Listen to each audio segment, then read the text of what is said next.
Merhaba, evet. Horizon Forbidden West kaldığım yerden devam ediyorum. Oyunun artık sonlarına yaklaştık. Hikaye epey ilerledi. Böyle bir bağlantıyı kontrol edeyim ben. Ee, Açılır pencereye alayım da büyük ihtimalle umarım hata vermez.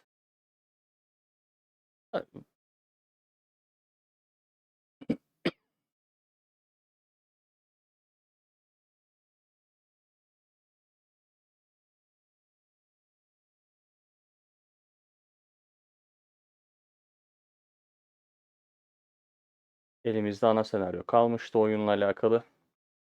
Onlara devam edeceğiz.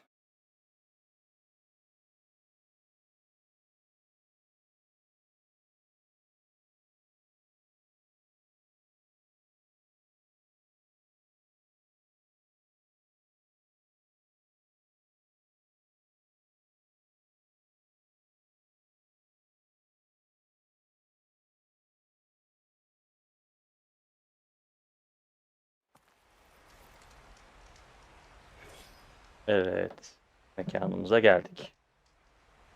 Buradan ana senaryo artık devam ettirelim. Ya bugün bitmez büyük ihtimalle de ya da bu yayın sırasında da büyük yani tahminim diyorum. Ne olacak, ne edeceğiz göreceğiz.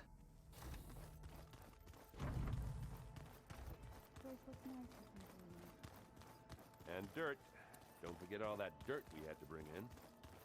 If we're going to go around trying to protect life, we should have more of it around. I think it looks nice.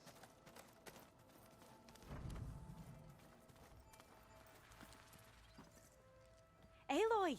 Right to work, I see. There's just so much. I mean, we knew of artificial beings that served the ancestors, but Gaia? Oh, she's amazing! And you, a true reincarnation of an ancestor. Genetically speaking, of course, not like the, late CO. And there's more ancestors out there, returned from beyond the stars. Of course, they're trying to kill us, which is not great. And Eric Visser is with them, which is disturbing. And then there's Hephaestus, and... Okay. Toz pembe yaşıyor be. Step at a time. You're right. I also owe you an explanation for everything that happened at Landfall. Çok toz pembesin arkadaş. Dünya yok olacak, senin derdin ne? Focus. It's been fascinating. So much better than the version the Quen have. What would have taken me years to sort through, like the database you helped me recover? With this, I've been able to establish search parameters to speed up the process. This could revolutionize how diviners analyze the legacy. That is, whatever part of it the overseers would actually let us study. You wanted data, you'll find lots of it here. A diviner has never had this sort of unsupervised access to archives such as this. And knowing you, I suspect there is much that would normally be forbidden held within them. But I was sent here to help you. I would be remiss to ignore any truth laid before me. Maybe it'll help the Quen find their way back to the path of truth. I imagine you don't know anyone here that well yet, but they're a good group. It's funny because one of your friends is, well, another you. Not that you are the same person at all. I mean, you are, as in, you're both genetically Elizabeth Sobeck, but even so, you're different. Yeah, we are. I hope everyone's been treating you okay. Oh, yeah, of course. They've all been extremely welcoming. And they share the knowledge they learn on their focuses with each other freely. It's refreshing. Back home, diviners can only share data with the permission from the overseers. Sounds restrictive and stifling. Yeah, you are not wrong. Anything new around here? Kotalo showed me the schematics for his new arm.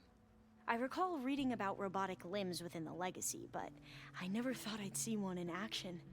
Technology like that would be treasured back home. Think of what it could do for injured workers or soldiers. But knowing the Imperial family, they would use it for different purposes. Their own. Replacing body parts as they grow older. Like the Zeniths. Exactly.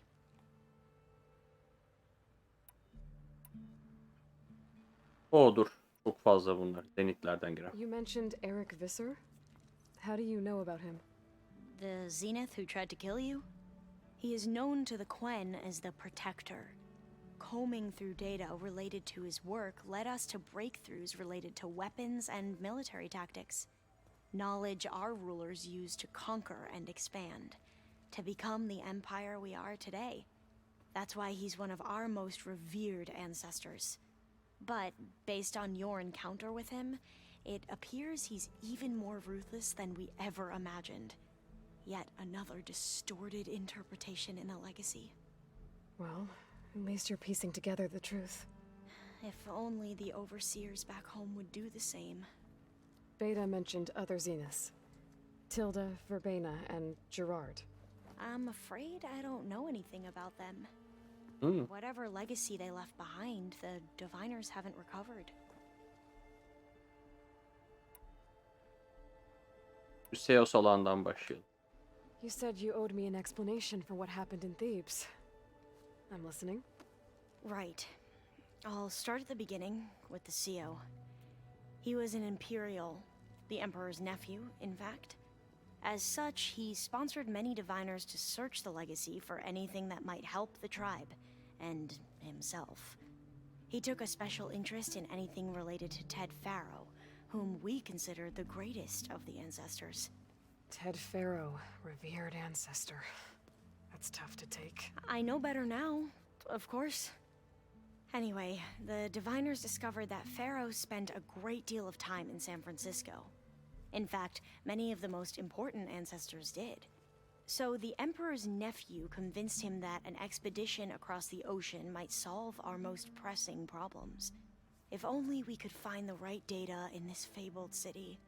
Perhaps we could roll back the floods and storms that threatened our people.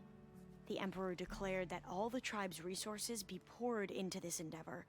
Dozens of ships were built, scouting missions were dispatched, and the Emperor's nephew was named CO, one who wields the legacy for the good of the Empire.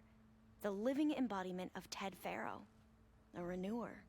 It may seem strange now, but for a time, he carried all of our hopes. We really believed he would save us. We had no idea just how perilous the journey would be. You mentioned the reason you came here was to help your family. Your sister... Her name is Alika. Our parents are commoners, peasants, really. When I passed the divination exams, they were so proud. It brought honor to our family and increased rations. Only Alika begged me not to leave for the research academy. Why? What happens there? Alika knew that once you enter, you're not allowed to leave or see anyone, not even your family. Unless you can get special permission and an escort by an overseer. That sounds harsh. Like the focuses we keep, diviners are few in number, and the Empire is, well, fearful that outsiders will try to steal our knowledge. Last time I was allowed to see my family was just before our voyage here. Because of my position, I was able to get them refuge from the floods within the capital. But if our crops don't recover soon, they'll starve to death along with everyone else. I promise I'll do my best to make sure it doesn't come to that.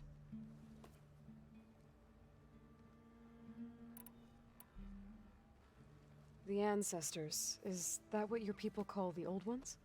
Yes and no. The ancestors are the greatest of the old ones.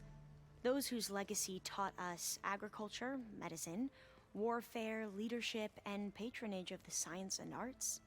The CO called Elizabeth Sobek an assistant. What's that about? Right. Well, Any old one who has made minor contributions or worked extensively under one of the ancestors is called an assistant. That's how we thought of Sobek, until we met you. Our limited access to data past the late 2040s has obviously misinformed our view of the past. You said the expedition across the sea was more dangerous than you thought it would be. What happened? We lost most of our ships to hurricanes, and scores of soldiers perished to hunger and disease. And that was before we even hit the coast. Once we landed, machines ripped our patrols apart, and we struggled to replenish our rations. There were bright spots, to be sure. We found Thebes and the greenhouse. But nothing improved the CEO's mood as his dreams of saving the tribe were slowly dashed.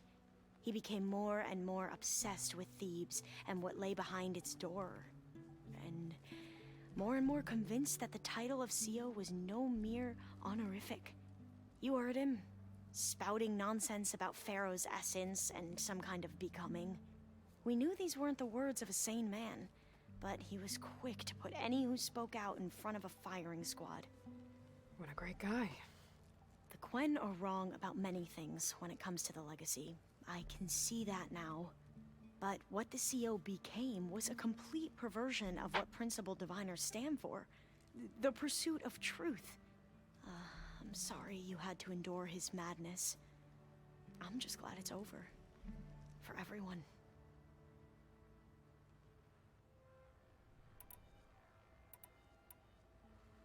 So, Bohai, your overseer. Will he run things better than CEO? He won't execute people on a whim, if that's what you mean.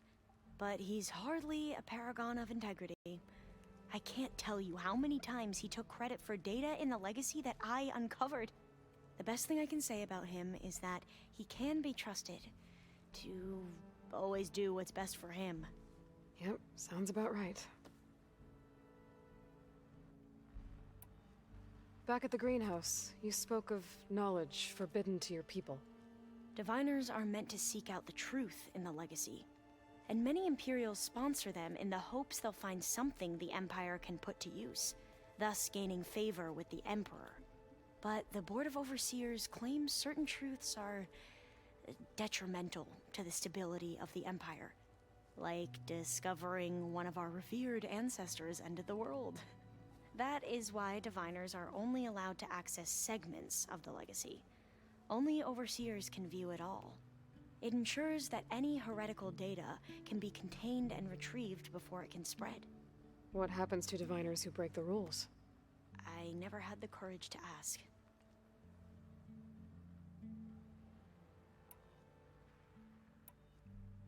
I need to get going, but if you need anything... All I need is to help you succeed in your mission. The plan Gaia told me about, to capture Hephaestus, it will help set things right. I hope so. Then I will do whatever I can. I promise.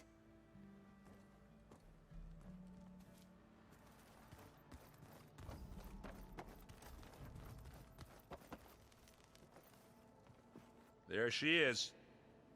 Heard you had an interesting time at Thebes. Maniacs, lava, what's not to like? I'll remember that next time I go traveling. At least I got what we needed to trap Hephaestus. Good thing I got my gear ready then.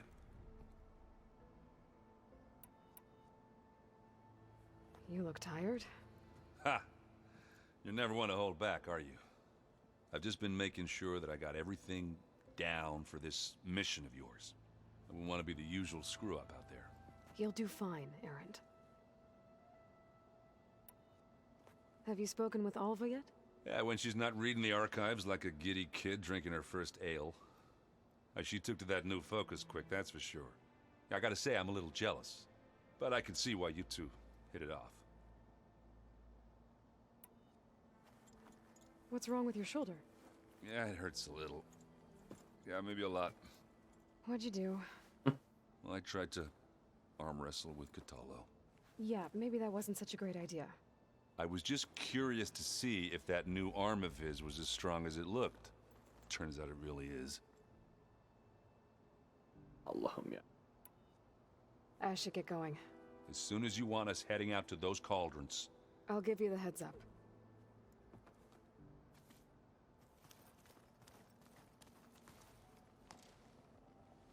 From the look on your face, I'd say the mission was a success. I got Omega clearance. Is everyone ready to head out to Cauldron Gemini? As soon as you give the word. I see all of us settled in nicely. Our new Quen friend? The moment she laid eyes on the archives, she jumped on them like a long leg. Yeah, that's Alva for you. Now that I have Omega clearance, we can grab Hephaestus and finally have the advantage over the Zeniths. Can't wait to see their faces as they stare down a bunch of charging Thunderjaws. Better them than us, for once. Once Gaia is back up and running, I expect you to put all your training to good use. The seeds have been planted. All they need is a chance to bloom. What? I thought that was pretty good. Zoe liked it. I'm glad you and Zoe found each other. Don't forget, you're to blame for that. I should go get this to Gaia. Of course. Let us know when we're needed.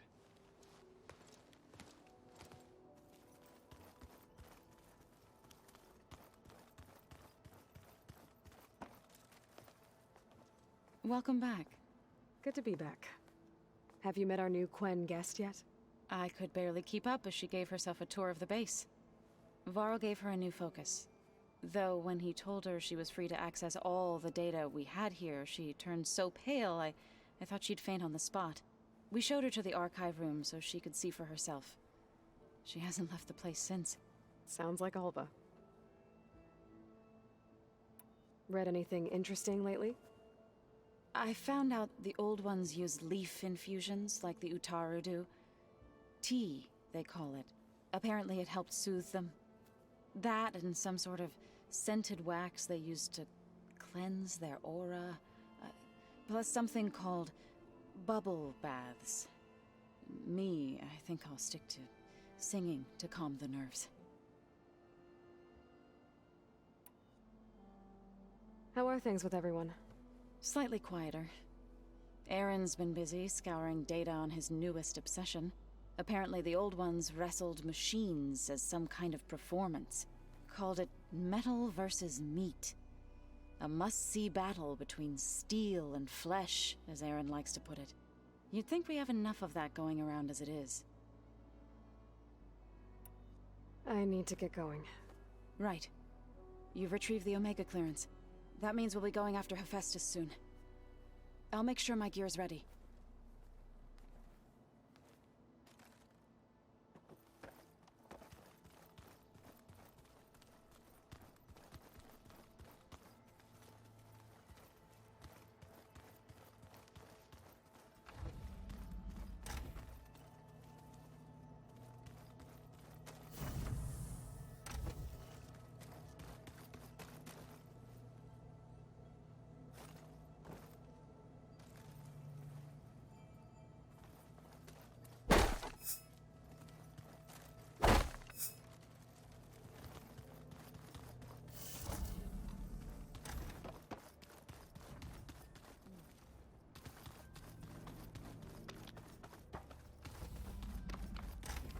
Hı? Niye kapalı?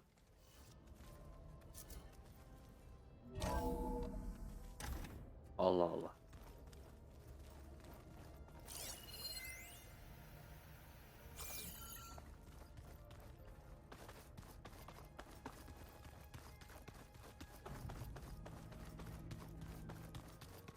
Sneakers.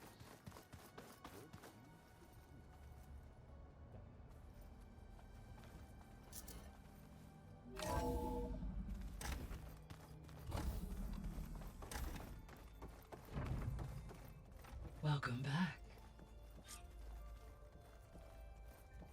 Aloy, I know your experience in Thebes was unsettling, but we... Anam ne sorunu yine? Did something go wrong with Beta and the rig? Will we be able to transport you to Gemini? The rig is complete. The problem is Hephaestus itself. It has accelerated its propagation throughout the Cauldron network, increasing its power. But With your sub-functions restored, we can still succeed, right? Correct. But the net effect is that absorbing Hephaestus will take longer than previously calculated. How long? Even with Omega clearing, Üf. my current estimate is that the merge 5 saat ne la? 5 hours. And each hour increases the risk of detection by the Zeniths.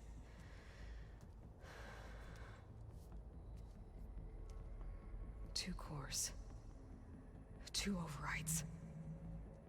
What if the merge were carried out by 2 clones of Elizabeth Sobek, both armed with Omega clearance? How long then? Half the time? Hephaestus would be unprepared for the simultaneous labor of 2 operators, in addition to obvious synergetic efficiencies. Calculating. It would reduce the merge time to approximately 4.5 hours. Okay. Varl, it looks like we're gonna need Beta at Gemini. Do you think you can convince her? I don't know, but I'll try. What about our diversion? Are the pulse generators ready? Only a final test remains. I am confident that if fired in proximity to other cauldrons, the pulses will mask our activities at Gemini from the zeniths. Good. As long as Aaron can operate one without shooting himself in the face. Aloy, you better get down here. Kapı olduğundan kapalıymış demek ki. Okay. Kesin morali bozuktur.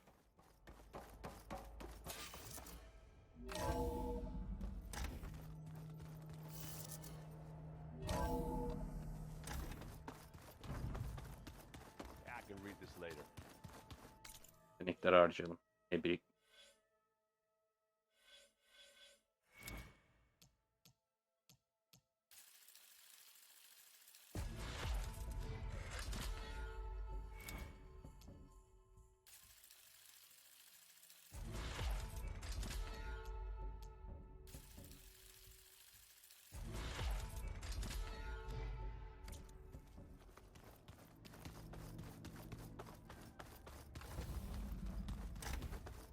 Aloy. I tried, but it's impossible. I don't think anything will convince her to go. We don't have a choice. Good luck.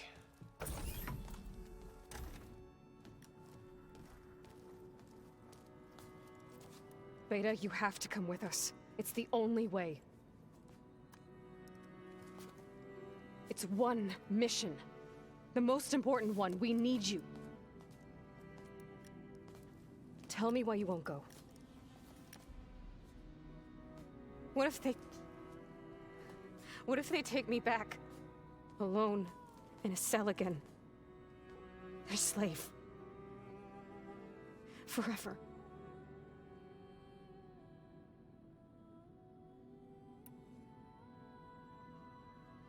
Varl and I will be at Gemini too. I'll protect you. As soon as we get Hephaestus, we'll come straight back here. The Zeniths aren't going to find us. You don't have to be afraid. No! You can't protect me. Nothing can protect me from them. I told you from the beginning, we'll never beat them. It's hopeless. Beta. Leave me alone! You don't understand!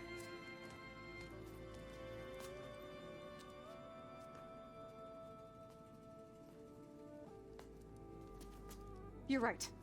I don't understand. We have the same genes, the same mind, the same heart. So why can't you find the strength to do what has to be done?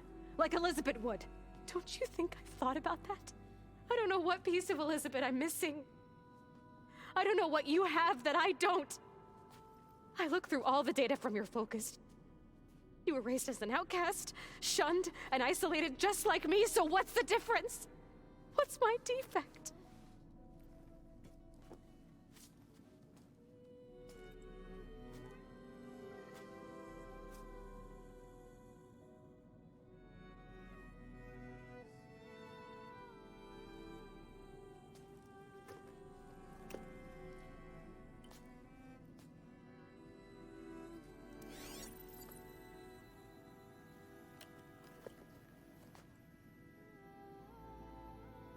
Beta. You don't have a defect. Beta. Look, it's not a piece of Elizabeth. The difference is, I had him. Frost. He raised you, trained you, but he was never warm or loving. The day he died, the day he gave you that charm, he was going to abandon you. He wanted me to embrace the tribe. But then he gave his life for mine. He loved me in his own way. And that was enough. What did it feel like?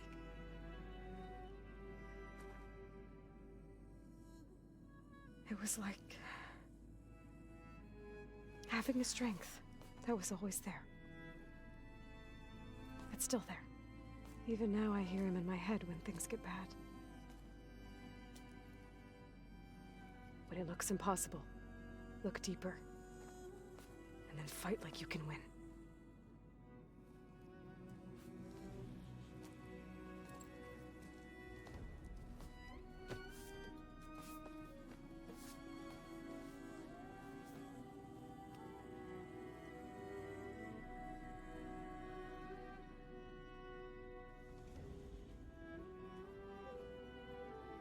You don't have to go on the mission. We'll find another way.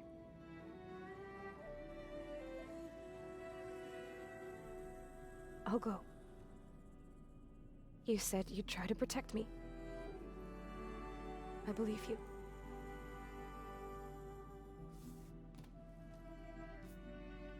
But you have to promise me one thing. Yes, of course. If it goes bad, if the Zeniths find us, I don't want to be their slave. Ha, öldür beni diyor. Do you understand? Okay. Promise? I promise. I could use as much time as you can give me to study up on the merge, to make it as efficient as possible.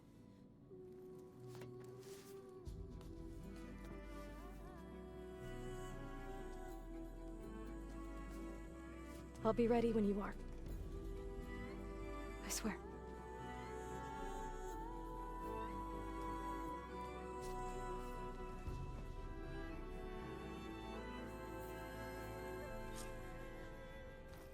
Aloy, whenever you're ready, come speak to me and I'll ask the others to make final preparations for the mission. Oh, yine konuşuyor balonlar için. Just need to find the right strategy. Forget it. The man is unbeatable at me. Hey, I thought I'd check in before leaving for Gemini. Are you sure we shouldn't be checking up on you? Whatever went on between you and Beta sounded intense. Not that I'm judging. Forge knows all the screws flew loose every time Mercer and I fought. I think we'll be fine from now on. I'm glad to hear it. After we get Hephaestus, we'll be taking the fight to the Zeniths. So, no more reading. It wasn't that bad. Not really. Besides, going through all that data helped me realize something. You know, the soldiers, the ones that fought the Pharaoh machines so Gaia could be built, they were fighting a battle that couldn't be won. Not with all the weapons in the world. I think most of them realized that, whether anyone said it or not. They still did it, though. They bought time for all the eggheads working to save the future. Our future. As long as I can do that for you, I'll consider myself a success. Thank you, Erend. I'm glad you're with me. Yeah, okay, enough. I'm gonna get emotional. Anybody take you up on that ale you brought yet? Zoe can't stand the smell of it. I tried Alva, but I don't think she knows what taking a break means. And I'm not putting Varl anywhere near that stuff after that victory party in Meridian. What about Catalo? Ah, now there's a man that can hold his liquor. Pretty sure we downed half a keg. We had a good chat, I think. I should go. That same here. I got a date with a cauldron to prepare for.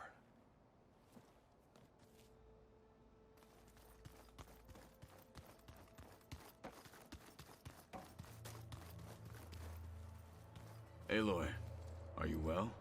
Had a bit of an issue with Beta. It's better now, though. Ah, I'm not surprised. Really?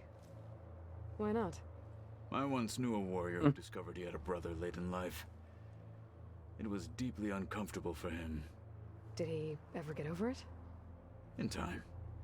But not before the two siblings nearly killed each other in a single combat challenge. Ah. Well, at least I avoided that.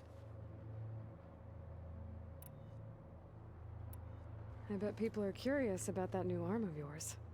None more than our Quen ally, I assure you. She couldn't wait to take it apart and figure out how it works.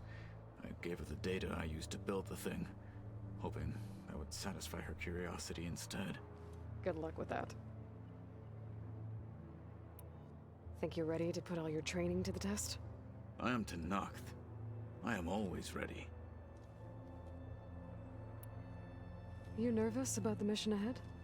If I live, it will be in victory. If I die, it will be in battle. What matters most is that you achieve your objective. I'll do my best. I should go get ready. I await your orders. Umarım bu arkadaşlarından birisini kaybetmez. Çok fazla diyalog var hepsiyle. Hani şey gibi hissettiriyor. Ya oyunun sonunda böyle bir fire vereceğiz gibi geliyor ama umarım yapmaz. Daha görev gidecek. I hope I'm not interrupting. Not at all. I was just studying the pulse generator schematics. The ones Gaia and Beta built. The craftsmanship is remarkable. Is everything all right? It sounded like there was an issue with Beta and the mission. Not anymore. We just needed to talk some things through. To understand one another is to embrace truth. Oh, and if you have a moment, there's something I could use your help with. Must be strange to think that some of the ancestors your tribe reveres are still alive. And here on Earth, right now. Yeah, it is. Part of me's curious to know who else besides Eric Visser might be among them.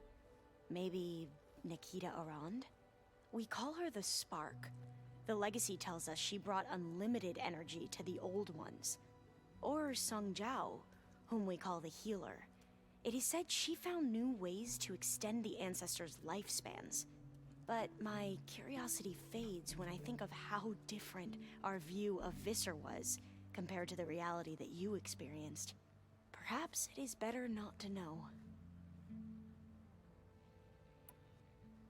Any more data catch your eye? All of it? I have so much to study up on. Years, actually. I'm particularly interested in the Odyssey. We knew the ancestors had made it to the moon. In fact, we theorized some of them had settled on it. But Sirius is way farther than that. And we thought journeying across the ocean would be the feat of a lifetime. The sheer calculations needed for space travel. It's overwhelming to think about. Even so, the Quen are way ahead of other tribes when it comes to understanding this stuff. Where I grew up, everyone thought that stars were sparks that rose from a fire lit by the goddess to guide us through the night. Have you spoken with Zoe at all? A little bit, but I did hear her singing with Varl not too long ago. I don't think they noticed. Zoe seemed so free when she did it. Like every emotion she had was taking flight in song. And she looked happier because of it. I felt so dull and nervous in comparison. You should ask Zoe to teach you sometime. About Utaru music. Maybe.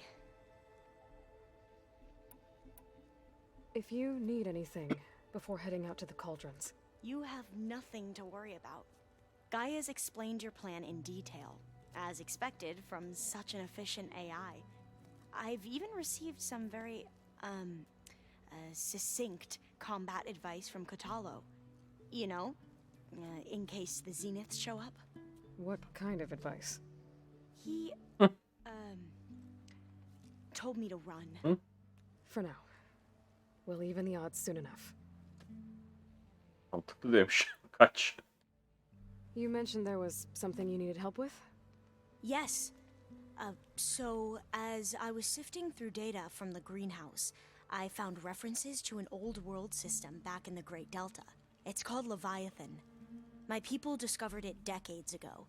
A sprawling network of river gates and a labyrinth of underground tunnels. The legacy revealed that the old ones used it to control flooding. But we've never gotten it to work. The whole thing is shut down. But the data from the greenhouse mentions the research facility where Leviathan was created. It's in San Francisco. Another Pharaoh facility? No. Leviathan was a project by Eileen Sasaki, another ancestor. So the legacy tells us, anyway. If we can acquire that data, we might be able to fix the system back in the Great Delta. Every year, my sister gets terrified when the long rains begin. With Leviathan, maybe she won't have to be. Okay. So, where in San Francisco is this facility? That's the thing. The data doesn't say where, exactly. But one of our diviners has been exploring the ruins. He might know. Would you come with me?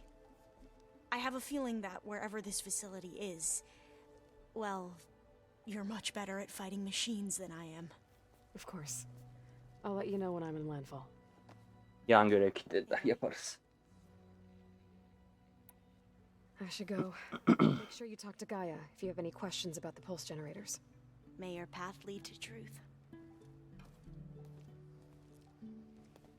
And, like I said, I'll let you know when I'm in landfall. We'll find the data you're after. I appreciate it. Saklı miras. Allah Allah. Beklemezdim sonlara doğru böyle bir görev çıkmış.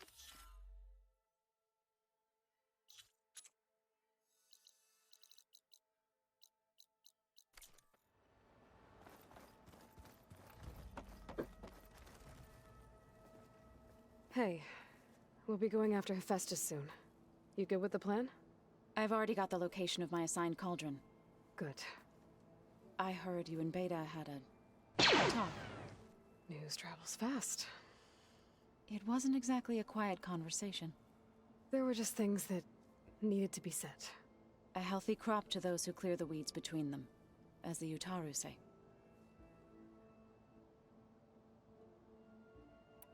You look like you have something on your mind.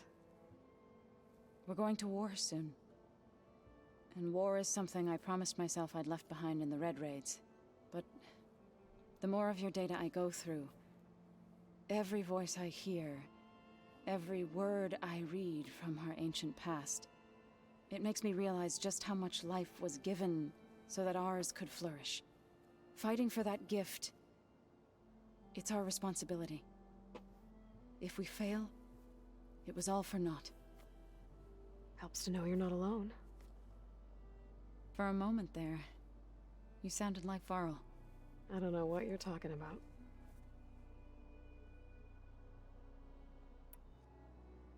I should go. As soon as you intend to leave for Gemini, You'll hear about it.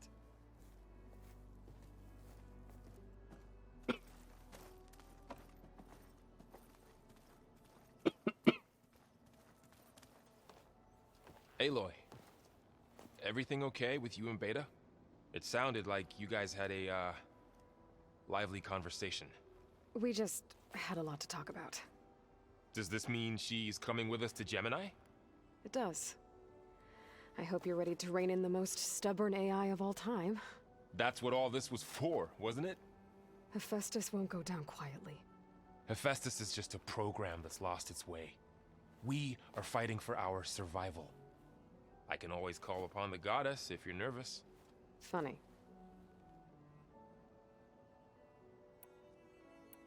How does everyone seem to you? Anxious, but ready. I heard Katalo ask for Alva's help with his pulse generator. And I know he's been helping her with a few fighting techniques, just in case. I hope they aren't needed. Like I said, just in case. Any last findings you want to share before leaving? Not really. Though I've reached a decision. Oh? When we put Gaia together, I want to return to the Nora, spread what I've learned. You think they'll listen to you? In time, I believe so. If anyone can make it happen, it's you, Varl.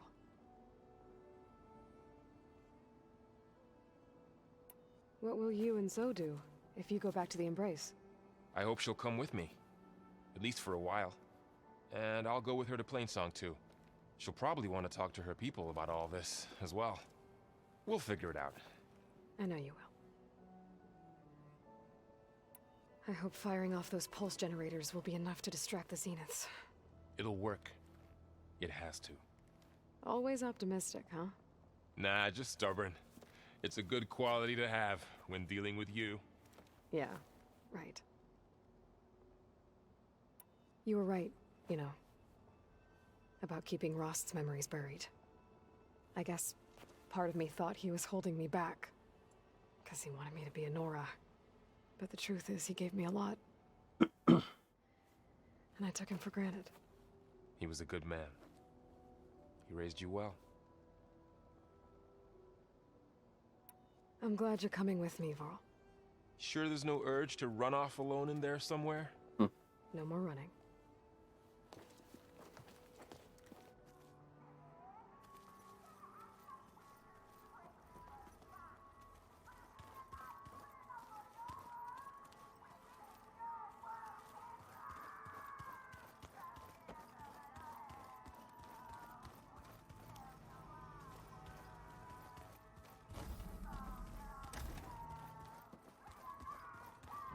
Yeah, that's the stuff. Artık göreve gideyim ya. Lan bir diyalog ekliyorlar vallahi billahi, yarım saat sürüyor diyalogları bunların. I thought I felt the snow chill. Seyahatte şu karaya bir gidelim.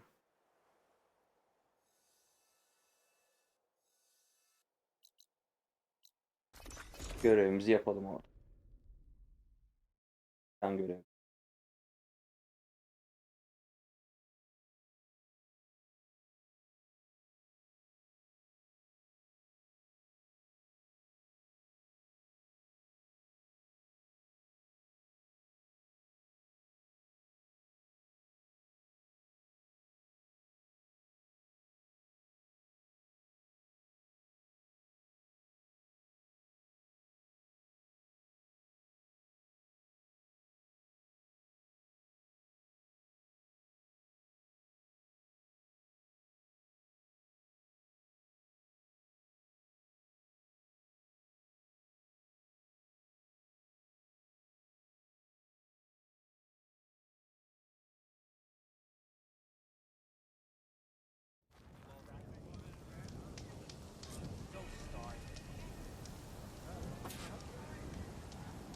Oo, Alva'yı ara.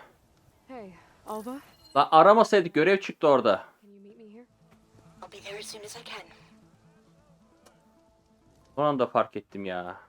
Aloy, I'm here. Had to sneak past a few machines on the way, but I made it. All right. Ready to talk to that diviner? Yes, he's right over there. Diviner Alva, what are you doing back in Landfall? And with the living ancestor? We're looking for the At Bay Research Center, where Leviathan was developed. The legacy tells us it's somewhere in the city. Alva mentioned you've been collecting data in the area. Do you know where it is? Yes, I stumbled across it, but there was no data there, only crumbling ruins. Tell us anyway. We might be able to find something you missed. Please, don't trouble yourself. I assure you, our search was very thorough. You're hiding something. What? That is absurd. A diviner must only speak truth, as you're well aware. Oh, you're worried you found something dangerous. Something compromising on Eileen Sasaki? Keep your voice down. Look, I get it, Nirik. You want to make it back to your family, so it's safer to turn a blind eye. But think of Leviathan. How it could help everyone. Isn't that why we're here? Don't let fear deny us that. Very well. The facility's just south of here along the shore. But even if you find a way to fix Leviathan, it's sure to be shrouded in that which is forbidden.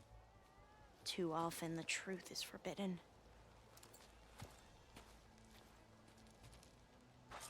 Come on. Yok abla dur sen dur. Burada görev var. Gitme bir yere. Could you spare a moment? Ancestor, please. It's about my... Alayım görev sonra giderim diğerlerine I de. don't mean to disturb you, but I've run my requests through every channel and I've gotten nowhere. Just take me through it. Apologies. My name is Jomar. I'm the weapons officer for this expedition. It's my job to ensure the troops are armed and prepared for what's out there. And I've failed to do so.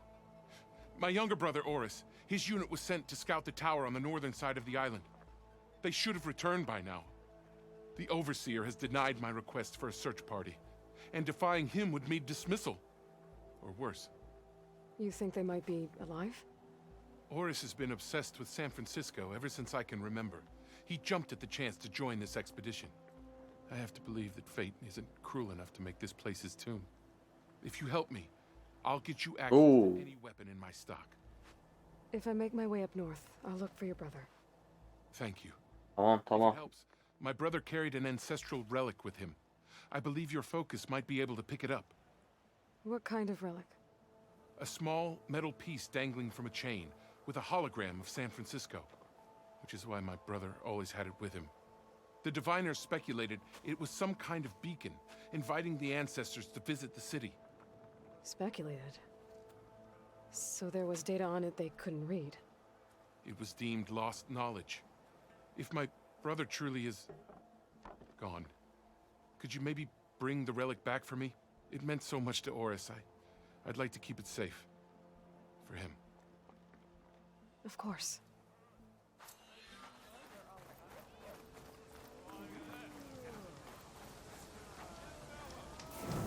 Hatıra diye görev açıldı.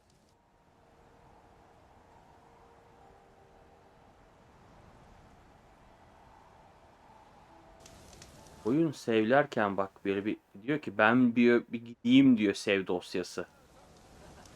Manuel save'de vallahi bak sıkıntı var oyunda. Şimdi o bir görev daha mı? Gemide. Lan oğlum oyun bitecek diyorum. İkide bir görev kilitliyorsunuz lan. Sizin derdiniz de söyleyin hadi. Promise you, we'll find a way home. Harriam, we're never getting that gyro compass back. We're stuck here. For good.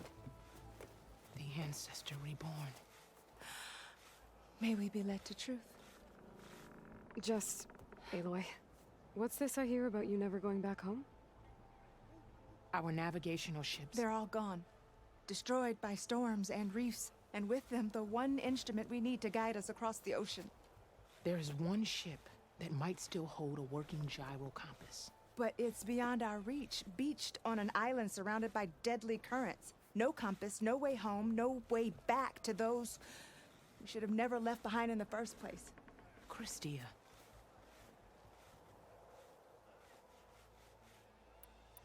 You said what you need is on a ship somewhere. Yes. The ship we were stationed on. The night we approached landfall, a sudden squall hit the fleet. While some ships managed to find safe harbor here, ours ran aground. The crew abandoned ship, hoping the ocean would spare us. I thought we'd drown for sure. Thank the ancestors we somehow got washed up on a beach southwest of here. Scouts found us and brought us to landfall. Not that it matters. The only ship with the gyro compass is grounded and surrounded by deadly currents. So what is this gyro compass you're looking for? It's a device used by the ancestors to help pinpoint a ship's location, but it only works if the readings are compared to a chart. How'd you get your hands on something like that? I guess it's safe to tell you since you carry the gift of the ancestors. The diviners found them on ancient vessels back in our homeland and modified them so we could use them on our ships. Without them, we're at the mercy of the seas. So you two are soldiers? Navigators, Ah. actually. I'm Harriam. and this is Christia. So, you two know how to use this instrument? The gyro compass. Only I know how to read it. The diviners trained me. Harriam was chosen to memorize the charts found in the legacy. So you can't navigate the fleet without each other? It is the Quen way. The greater the knowledge held by one person alone, the greater the risk it'll be used against the Empire, should we be captured by our enemies. Your tribe sure is cautious. You mentioned you left someone behind? My wife, Meandra. She works the field in the Great Delta. Sağ olasın, hoş geldin. Chosen for this mission, she begged me not to come. She was scared I wouldn't return. And like always, she was right.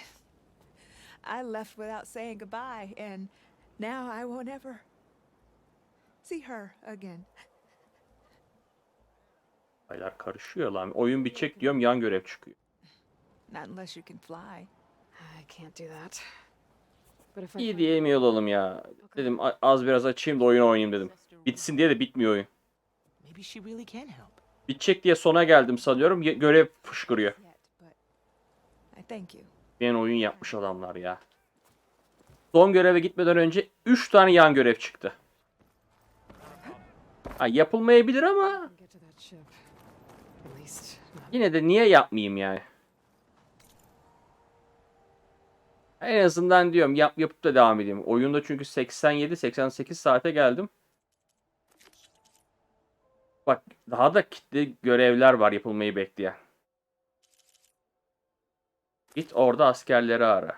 Sonra. Bu görev kitli. Uçmayı öğrenemedik daha.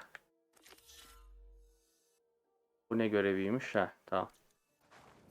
Bitmeyen oyun yapmışlar. Devam edelim bakalım. Yan görevden gidiyorum daha. 3 yan görev var. Pardon 4 tane var. 2 tane yan görev. Uçma özelliğini daha açamadığım için kuşlarla alakalı, robotlarla. Yoksa böyle uçabiliyorum. Bu yetmiyor ama. İkisi bekliyor, ikisi devam ediyor. Bir de ana görev var. Etti sana 5. Aralarda Not bad with that diviner back there. We've come a long way since we first... aralarda daha minik minik görevler var. Onları saymıyorum. I used to be terrified of a misstep. And with the overseers, Onlar hiçbir şey yani. every right to be. But what I've seen and learned since the greenhouse, it's so much more than what we're permitted. Diviners are supposed to seek the truth, and yet so much is kept from us. Sen hangi oyundasın? Tired of it. That Ya should da oyun oynuyor musun bu aralar diyeyim daha doğrusu. Sizin Lost Ark mıydı neydi? Devam ediyor mu? Hop ne oldu lan? Oha yükleme ekranı saniyelik.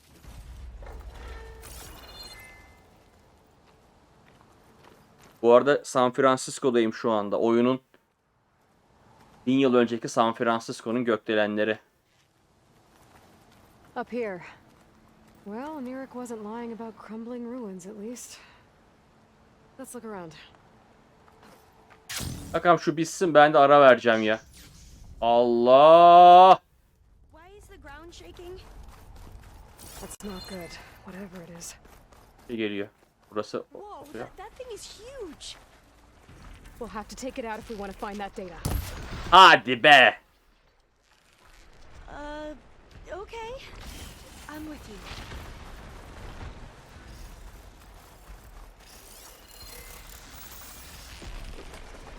Lan gelsene yılan. Yılan gel buraya. Günlük görevler değil mi?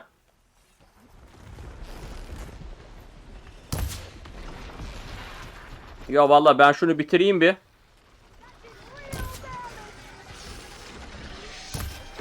Böyle bir ara vereceğim yani.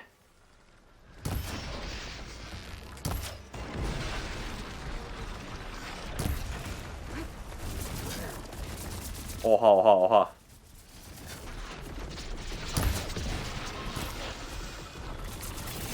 Bu neye dayanıksızdı? Heh. Burning up with plasma! Hadi hadi hadi hadi hadi hadi hadi hadi hadi.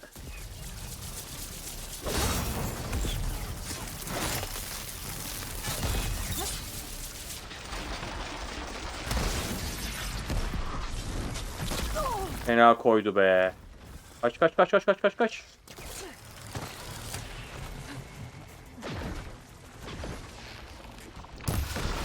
Ben de ona böyle vururum işte.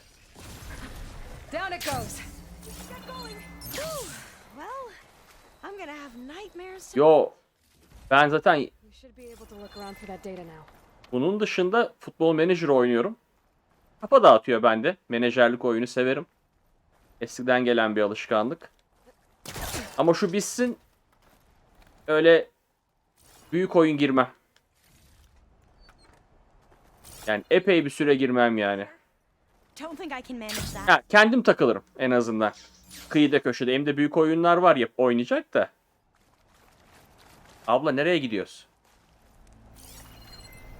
Ha. Vallahi Not getting in this way. Game Pass'in verdiği oyunlar var birkaç tane. Onlar aklımda. Çok büyük oyun değiller aslında. Neydi? Aa, ne var burada? Ha, böyle açıyoruz. En azından Game Pass devam ediyorken onları oynayayım diyorum. Yani öyle AAA oyunlar değil de işte. Onlardan birini seçeceğim Game Pass'ten. At least the water's not freezing. Yani şimdi şu dersem yalan olur oyunlardan. Look at this place. I always try to imagine what it must have been like back when the old ones were here. It's less of a climb, I bet. Come on, let's check the upper floors. Tomb Raider mı? Ha, yeni oyun mu? Ha bak, şeyi oynarım Mayıs'ta. İyi ki hatırlattın. Sniper Elite 5. Bak onu yayında oynarım. Sorun yok. Anlamıyorum. Heh. Oldu. Belki düzelmiştir. Valla Sniper Elite 5 oynarım. Büyük ihtimalle yayında. Mayıs ayında çıkıyor. O zamana kadar ara veririm. Yok ya, ben o yeni oyunları ben de oynayamam zaten. Ya çıktıklarında artık onlar benim için de yoklar. Yok hükmünde oyunlar olacak çoğu. 1080 30 FPS veya 720 60 FPS gibi bir şey oynayacağız onları ileride. İyi ki hatırlattın bak ama. Sniper Elite 5. Direkt ona gireceğim Mayıs ayında. Ama Mayıs ayında ona girene kadar da lan dışarıda kalmış. Dur kızım, dışarı çıkmam lazım. Malzeme var bedava.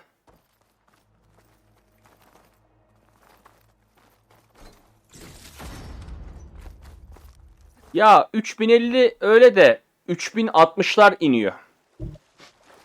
8000'e falan böyle bulunabilir duruma yaklaşıyor. Belki 3060 alınır ileride gibime geliyor. 8-9 olursa. Hadi yine yüksek. Allah hani keşke inse de. 3050 4000'e inmez. Hayatta inmez. Ha, nasıl iner? 4050 çıkınca. Ama o bizim ülkede inmez. O fiyatı. Keşke inse. Hani keşke ben yanılsam da helal olsun indi desem fiyata. Yok. Yani ben konsol olayını ya Series S'e hayatta o parayı vermem. 3500 iken almadığım cihazı ben 7000 8000 Series S'e ben vermem yani. Zamanında 3500-4000 liraydı. Alabilirdik. O fiyatı gördükten sonra Series S etmez o fiyat. Yazık. En azından ekran kartına verdiğin zaman bilgisayarda her şey yapıyorsun. Oyun da oynarsın, film de izlersin. You okay? On every Ya benim düşüncem tabii bu. soldiers would lay down walkways and barriers Neymiş first bu? to protect us diviners. But this is actually kind of fun. There. A console. Must have been what Nirik found. Let's see if it has anything on Leviathan. Yani 8000 lira es etmeyecek bir cihaz. İkinci ele 5000 lira he derim hani. Ha. Belki. 3500'e kaçırdım ama hadi ikinci el alayım bari derim. Hoppa ne koydu be.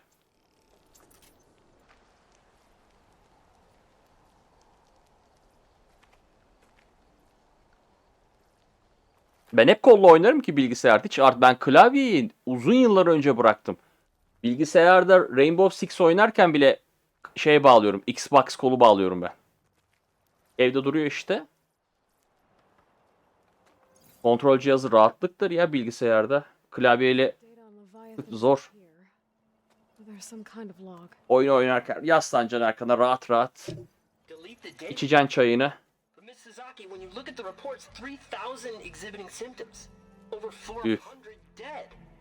The data is clear. Omarama is contaminating the water supply, promoting bacterial growth. And with Leviathan based on the same architecture... You're a smart kid. Top of your class, right? My father built this company thanks to world-class talent like you. And you know what else is world-class?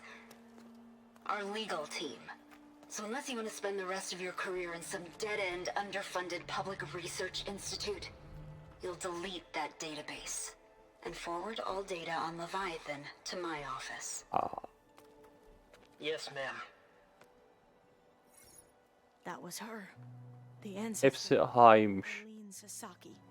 Hundreds dead.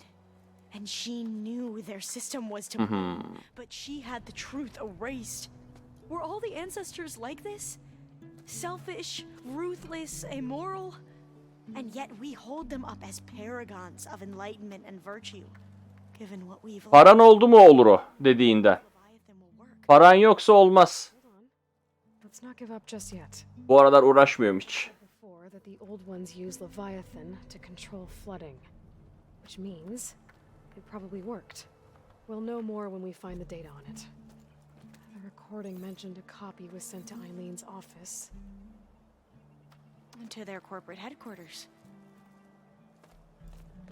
There. Şirket oraya nasıl çıkacağız? Let's go. Çıkarız. It shouldn't take us long to get to the tower. Lead on. Valla ben 2016, 2017, hadi 2019 diyelim ya. Her türlü daha rahattım ekonomik olarak. So what was that other system recording mentioned? I think I'll wait here for you. Please don't go too far. Korona bir başladı zaten. You're back.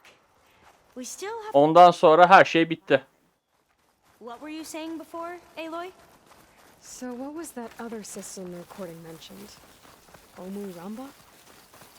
The legacy tells us it was the predecessor to Leviathan, a system that manipulated floods to bring life to a barren desert.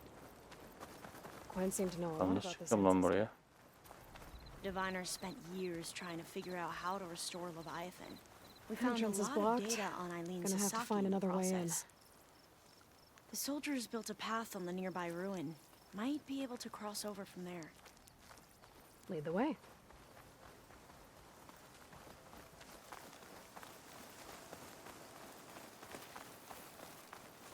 Hayat pahalı.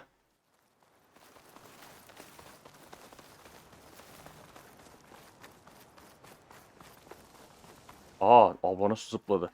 O oradan zıplıyor da biz niye zıplayamıyoruz? Allah Allah. Sosyalleşme diye bir şey kalmadı valla. Ya bir de ben yani. I think this is as far as our soldiers got. We'll have to climb higher to get into the tower. I'll follow your lead. Yo benim beğendiğim TV vardı. 4K bulmuştum. Pandeminin tam böyle başıydı. 4000 5000'e vardı. 10.000 liraya çıktı. Hiç dedim boş ver. Şimdi 2K monitör kullanıyorum yetiyor. O arada denk getirdim bir tane sonrasında. 2K monitör. Yani 10.000'den 17.000'e yazık o cihaza. Yazık. Harbi yazık. O fiyata. Up we go. Abla dur. Düzgün atlayalım ablacığım. Bunda da öyle bir olay var.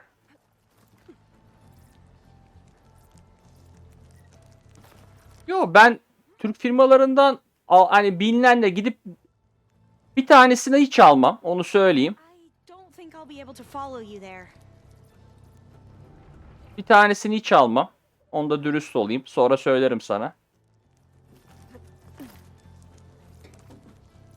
Ama onun dışında alacağım hadi bir ya da iki tane vardır. Ya eve zamanında televizyon alırken satıcı diyor ki işte bunu al bunu abi çok güzel bilmem ne dedi. That looks a little iffy to me. Yine marka söylemeyeyim de sonra anlatırım. Dedim ben üstüne para versen almam o markayı dedim. Ya ben böyle düşünüyorum. Bu benim düşüncem. Dedim ki ben bu markayı istiyorum. Şunu gösterdim. İşte abi diyor bak diyor bunun bilmem nesi var. Şusu var busu var. Diyorum kardeşim tamam sen de haklısın satış yapmak istiyorsun ama hani benim araştırıp geldim. Ben bu markada karar kıldım dedim. Tabii canım. Ama o prim alacak diye önerdiği televizyon ne olduğunu biliyorum. Hani kör cahil biri değilim işte. Karşındaki şey sanmasın. Kör cahil bile. Aha, nasıl çıktım lan ben buraya? Oo. Ha, televizyondan anlamayan biri olsak kitleyecek tamam mı? Diyorum tamam ama ben bunu beğendim. Ya abi bilmem ne. Tamam kardeşim canım kardeşim. Bir de çok üstelenmesini sevmem bir yerden sonra. Yani tepem atar normalde. Ona da hak veriyorum.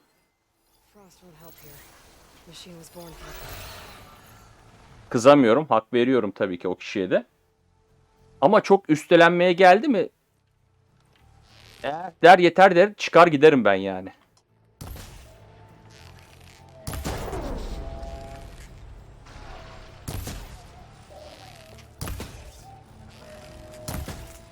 Hoppa nereye gitti lan bu? Nasıl öldü o?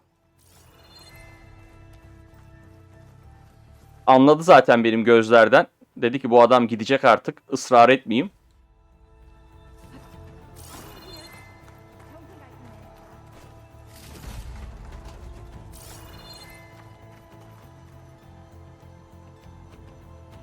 Ya ben kendi kriterlerimde ya çok fazla hani böyle üst derece bir televizyon bilgisine sahip değilim. Ama ne yaptım? Forum Donanım Haber'in televizyon sayfası var. Orada biraz araştırdım. Bölümü var. Kendi kriterlerimde ne söyleyebilirim? Piksellik yani pikselleşme problemi olmaması gerekiyor bence. Şöyle örnek vereyim. Şu an ben bir monitör kullanıyorum. Monitörden anlatayım. 2K monitör. Bu monitör aslında oyun monitör değil. Bu monitör fotoğraf düzenleme, Photoshop, doğru renkleri verebilecek bir monitör aldım kendime. Ha oyunu oynarken de bana çok canlı renkler veriyor. Orası ayrı. Televizyonda da buna dikkat ederim. Görüntü büyürken yani 2K, 4K her kaça büyürken ekrandaki eğer ben pikselleşme beni rahatsız ediyorsa o sıkıntı benim için. Hatta abla hala bekliyor bizi. Biz geziniyoruz buralarda. HDMI çıkışı çok olacak benim açımdan. Yani örnek veriyorum. 2 HDMI yetmez bana. En az 4 HDMI olacak. Bu HDMI'lardan en az bir tanesi ya da iki tanesi olabilirse 2.0 olsun keşke ya da 1.1 ya da 1.2 değil de biraz üstü.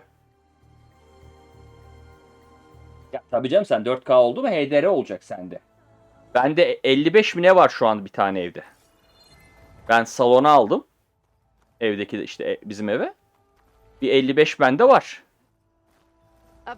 Ama koronadan önce almıştım. O zaman televizyonlar ucuzdu. İşte akıllı TV zımbırtılarından. I've heard our soldiers say the Glinthawks are the worst. Mesela onda ya Alman menşeli ama Türkiye'de üretimini Türkiye'de satış yaparken Türk bir ortakla çalışıyor. Yani sanırım Türkler almış sonra ofise. İşi. You can do it, Alva, okay? Just don't look down. Right. Amma çıktık be. Super easy. There's the tower. Should be able to cross. Ha, anladın aynen. Ben memnunum ondan. Have to jump. Bak ondan memnunum. I'm okay. O yani salon dediğime bakma. Oturma odası ya da salon işte oraya alındı. Aile kullanıyor onu. Ben onda konsol da bağladım. Yani Able to make it to the other side. PlayStation 4 Pro'yu da bağladım. Ayna gibi görüntü veriyor. Gidip bilgisayar da bağladım. Çok güzel görüntü veriyor. Yeah. Aloy, can you watch me and make sure I do this right? Ama 4K değil. O zaman 4K yine pahalıydı. Bütçeme uygun almam gerekiyordu. Hani dedim ki akıllı TV olsun. İçinde işte Netflix'i, Amazon zımbırtısı, osu busu hepsi var içinde. Ama orada oyun oynamıyorum tabii. O oturma odasında olduğu için odada duruyor. O benim değil. Yani ama eve alındı. HDMI'lar önemli. Mesela monitör alırken de ben ona çok dikkat ediyorum. 2 HDMI, bir DisplayPort veya 2 HDMI, 2 DisplayPort. Mutlaka buna dikkat ediyorum alırken. Hatta televizyonda 4 HDMI ya da 3 diyelim en az. 3'ün aşağısına inmem. 2 tane USB girişi olacak. Ethernet girişi olacak. İnternete bağlanacak televizyon sonuçta.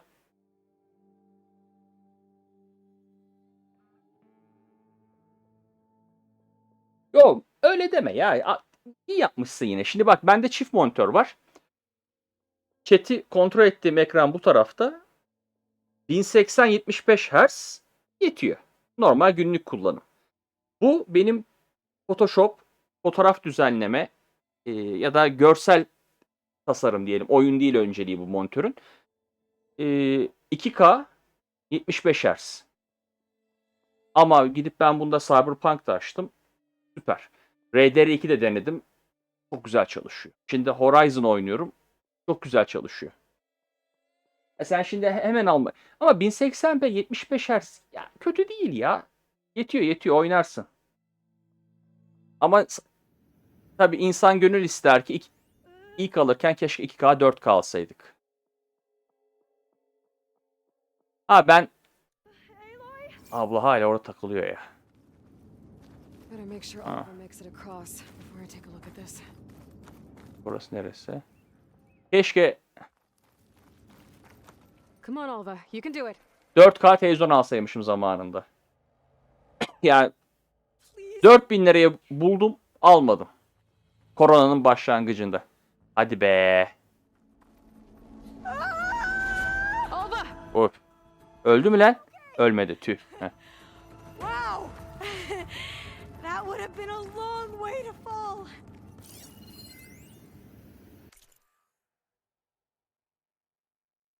Ne kadar ucuz değil mi? Bak 4K 1500 TL. Vallahi şöyle örnek vereyim ben. Şu monitör bana 1.950 yemine geldi. Şu anki fiyatı 4.5 mu neymiş? 4.5 mu? 4.300 mi ne olmuş? 2K monitör. Düşün yani nereden nereye geldi. Bak VSonic. Benimki de VSonic. Keşke 4K alsaymışız zamanında.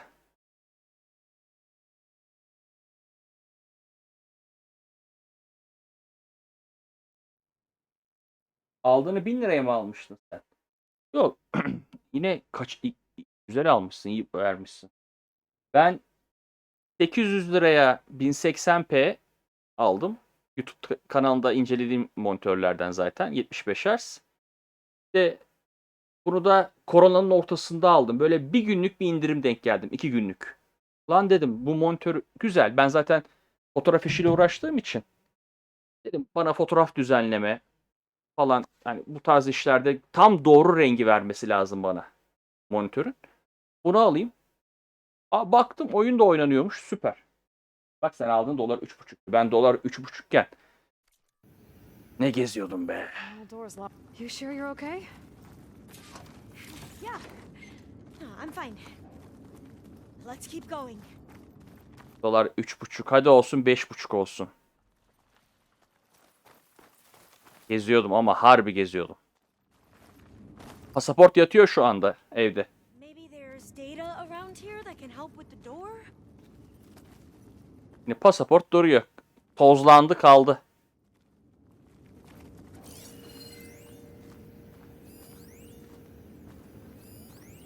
Ne anlatıyormuş bu?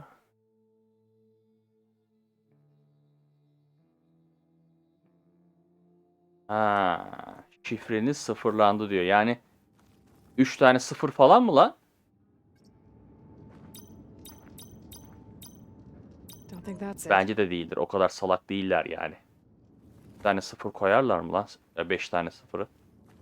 Anam, şifre ne? Nereden bulacağız bu şifreyi? Ha, bu şifre mi?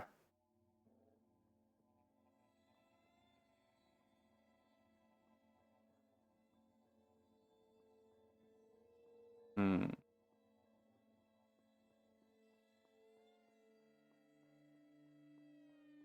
Allah Allah. This says the code is the month Ay ve yıl. the company was founded. According to the legacy, Ekim 2023. 10 2023. Wonder if my focus can show me anything. Deneyelim lan. 10. So the company was founded in October. Aha. Aha, daha kurulmadı değil mi? Bu şirket daha kurulacak. which is the Maybe the 10th data on month of the Leviathan year. isn't here. Cost reduction strategy. We're talking about people's lives here. I did as you asked on Omaramba, but this is worse. Relax, Eileen. I've spoken with risk management. They're confident that the chance of another incident is within acceptable parameters. We're moving ahead with Leviathan. You know, Dad, shortcuts have a way of catching up with you. Within acceptable parameters or not. Well, one day in the distant future when you're in charge, you can run things how you want. But until then, how about you let me worry about that? Guess Eileen and her father didn't always get along. But it seems like covering up Omaramba wasn't her idea. Doesn't matter. She still had a part in it. Well, let's keep going. Her office must be higher up. Dead end. There's a ladder in that shaft, but it's blocked. Save noktası. Might be able to pull the rubble out from. Daha dün gibi geliyor ya. Uzak bir zaman gibi geliyor, pardon. Dün gibi derken uzak bir zamandaymış gibi geliyor. Pasaportu kullandığım, gezdiğim zamanlar. Bu uzak bir zaman değil yani. Üstünden kaç sene geçti? 4 sene, 5 sene anca işte. Korona zaten 3. yılına giriyor.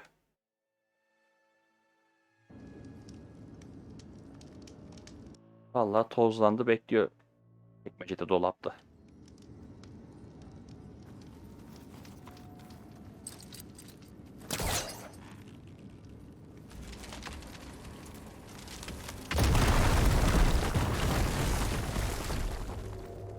Let's see where this leads. Of, manzaraya bak. You go on ahead. I'll look for a way up that has a lesser chance of falling to my death. Okay. Dur ben burada bir fotoğraf alırım. Eloy şöyle gel bakayım ablacığım. Silahı da bırak bir bakayım Eloy'cum. Eloy hadi silah. Hadi güzelim, silahı da bırak. Tamam, o da olur. O silah daha güzel. Aferin Eloy'a.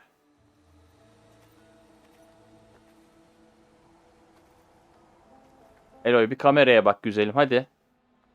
Aşağılara bakma kızım, yukarıda, burada. Kamera burada. Hadi bir ekran görüntüsü alacağım. Heh, aferin kızıma. Şimdi bakalım şöyle neler varmış etrafta. Otoyollar, otoyol diyorum, yollar, mollar, su, adacıklar. Tamam. Gökdelene çıkıyor. Vallahi billah. Düşer bu. Aha bak nasıl bildim. Ben bilirim. Hey, Alva? Yes? There's something I don't get. You said Eileen was the one who built Leviathan, not her father, so what happened? I'm not sure. The legacy doesn't say. Either that knowledge is lost or forbidden. Yükseğe bak be. You're wrong about that too. Ah, başım döndü be. Yükseğe bak.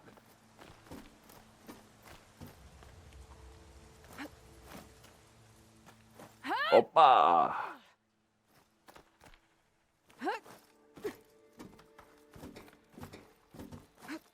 Dur. Şurada bir fotoğraf moduna girelim. Şöyle yok edelim şunu. Şöyle bir şurayı çekelim. Bu bir. Şöyle bir alayım. Hatıra kalsın buralar.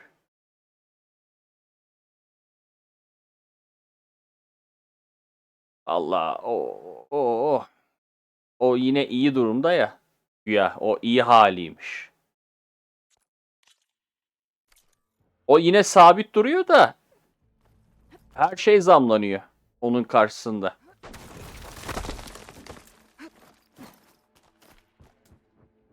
Lan nereye çıktım ha? Hoppa tutundu abla. Heh. Yeah, it's just a long way up. Ya aşağı çekmek için ne yapmak gerekli?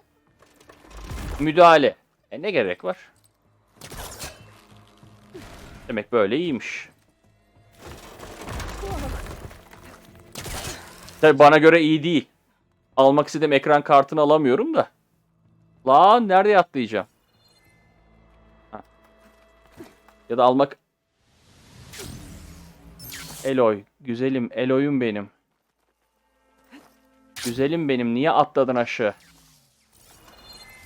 Eloy'um. Ha orada bekliyorum. Ben ne yapayım? Buradan düştüm. Allah Allah. Ha çıkma yeri varmış. Ha tamam.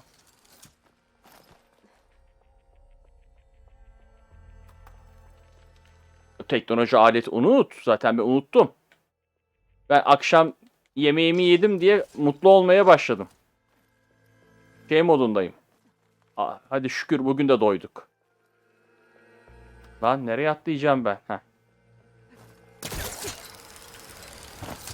Tamam. Düşünebiliyor musun?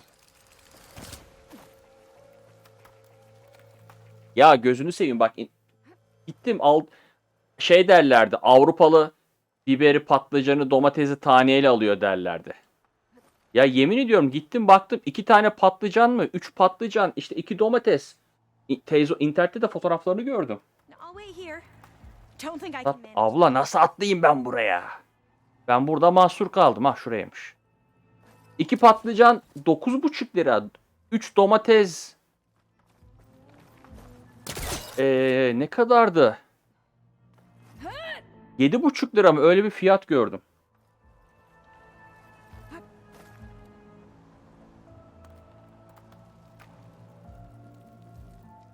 Düşün bak. 3 patlıcan 9,5. Abla niye böyle hareketli?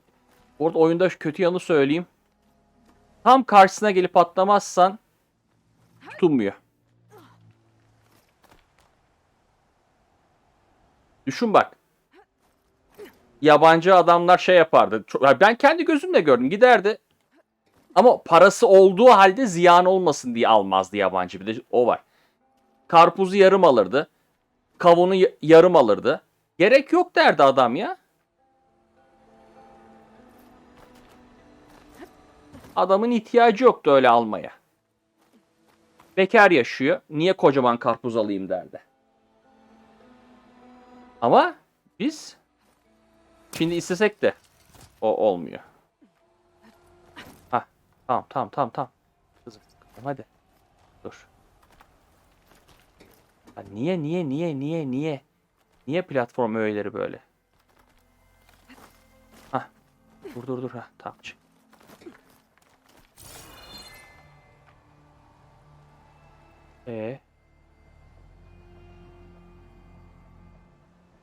İşte zaten son artışın sebebi o. İnsanlara anlatamıyorsun ki. Onun artışından sonra bu oldu. İstediğin kadar. Yok canım öyle şey mi olur bilmem ne diyorlar ama abicim ben ekonomist değilim. Ben anlıyorum bunu.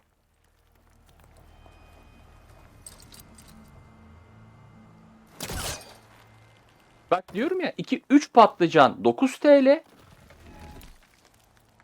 Ben oraya nasıl çıkacağım?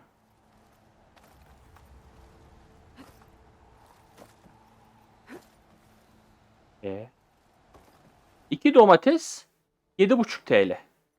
Derler ki mevsiminde yersin. Now, how to get up higher? Lan ben geçen sene 1 kilo domates alıyordum 10 liraya ya. Hani yuvarladım fiyatı. Sallıyorum yani. Hani 10 olmasın da 8 olsun. Lan öğrenci yemeği menemen ya. Menemen yiyemeyeceksin. Finding a way up? Not yet. Kısır yapamayacaksın. Niye? Domates pahalı.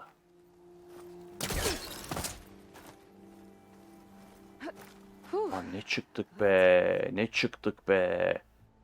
Adamlar ne yapmış. Şurası stadyum gibi bir yer. Ah şuraya gitmem lazım sonra.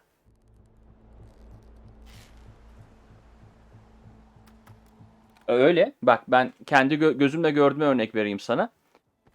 Birim ama birim üzerinden vereceğim. Gidip de ben onu euro ile çarparsam doğru olmaz. Bizdeki bilmem ne marka, bilinen bir çay markası birinci kalitesi diyorum. Paketi bizde 40 lira diyelim. Değil mi? 1 kilo çay değil mi? 1 kilo oluyor. Bilinen bir marka. Aynısı Almanya'da. Kendim bulundum Almanya'da yıllarca. Abi 7 euro ya da 6 euro. Bunu gidip de euroyu Türk lirasına çevirip çarparsa birisi zaten ben de ona çarpacağım sonunda bir gün. Adam 6 birime 7 birime 1 kilo çay alıyor. Bu arada benim burada tükettiğim o çay birinci kalitesi değil. Her zaman ikinci ya da üçüncü kalite kalıyor bize. Birinci kalite dediğin gibi ithal ediyoruz.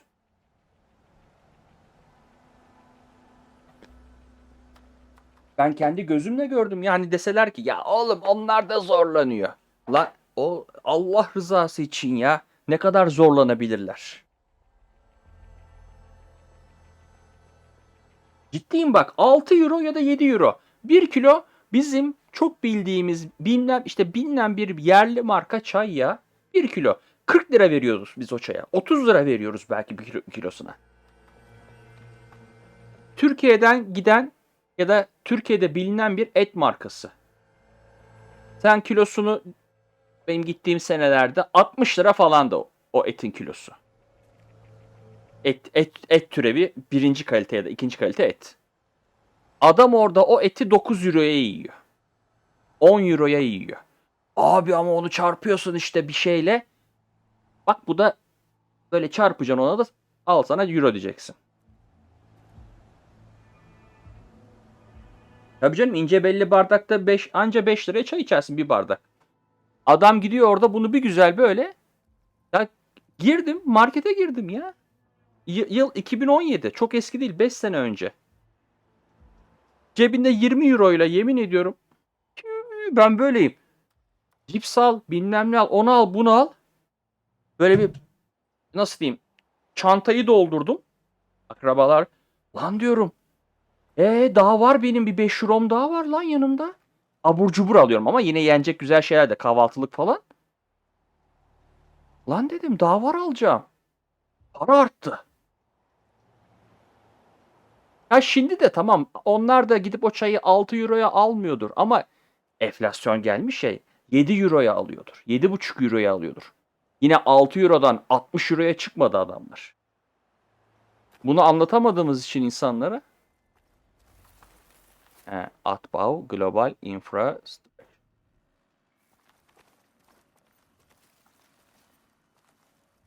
Burayı kıracağız tamam. Okay, I'm back at the shafts. If I blow up that fire gleam, the elevator might fall and open up a path for Alva. Hey, Alva? Step away from the shaft. Okay, but, why? You'll see in a second.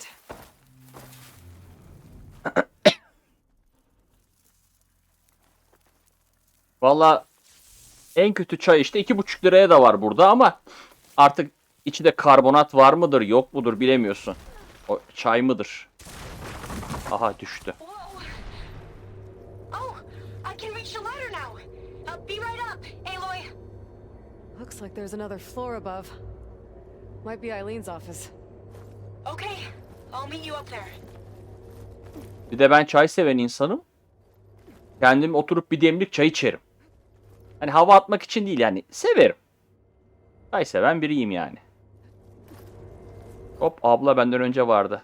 Heh. Made it. Geldi de ben gelemedim. Düşün yani, ben dışarıda bir yerde çay içmeye bir başlasam batacağım. 89 saate gelmişim.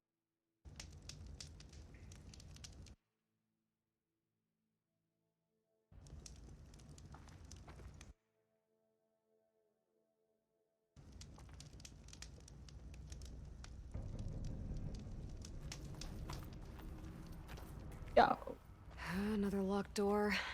Need to figure out the passcode. These artifacts. I think these were Eileen's. It's every diviner's dream to discover even one of the ancestors' artifacts. And maybe they'll help with the door.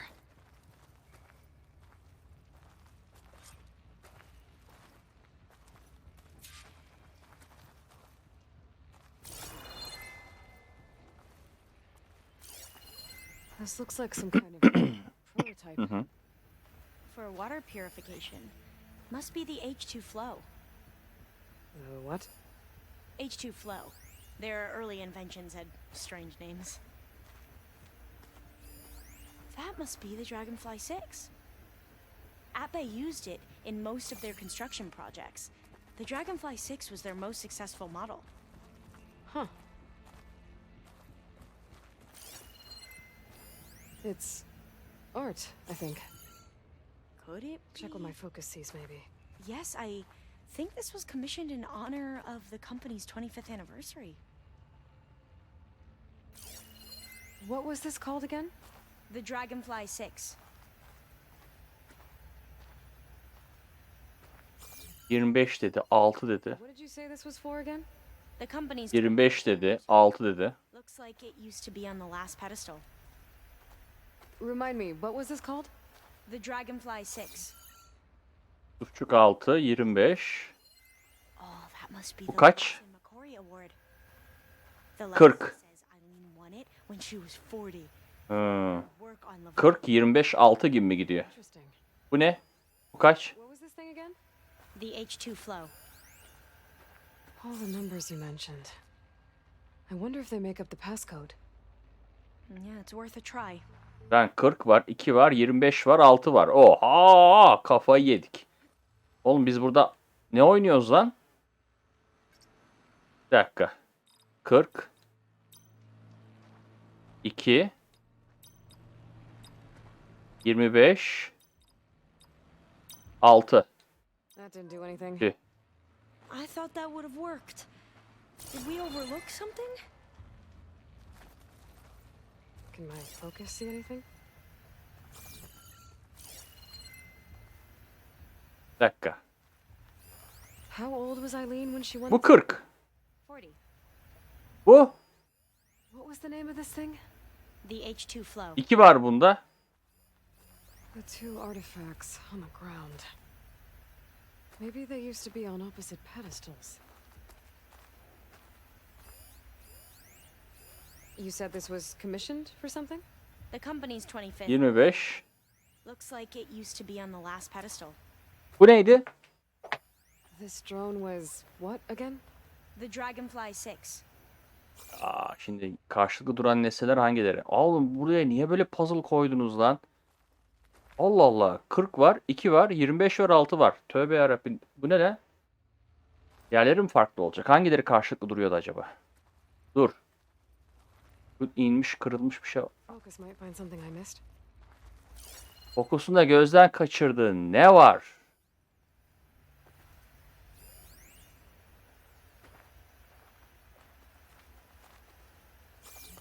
Devam. Save. Aldık. Fokusunda bir şey kaçıramazsın. Zaten 4'ü duruyor orada. What was this for again? The company's 25th anniversary. Looks like it used to be on the last pedestal. Sonuncu kürsüde olmalı. Ha bu sonuncu. Tamam. 42. Dur o zaman dur. Buldum. 40 var. 2 var. 6 var. 25 var. That did it. Oldu. Sonuncu kürsü demesi yeterli benim için. You can almost see the whole city from up here. Üf. Office. Impressive view. It must have been Eileen's. Vay be. Let's see if the data on Leviathan is here. Allah, manzaraya bak be. Lan buradan bir düz var ya. Ben şöyle bir durayım. Eloy bir fotoğraf çektiriyoruz hemen. Çektirdik. Bu da Golden Gate Köprüsü değil mi? Orada ne var? Dur bakayım. Dümdüz karşısı.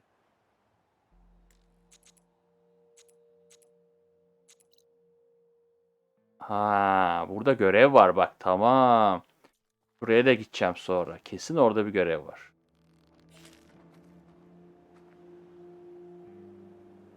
Böyle yaparım. Ben bir fotoğraf moduna girerim bu oyunun. Şunu yok ederim. Heh.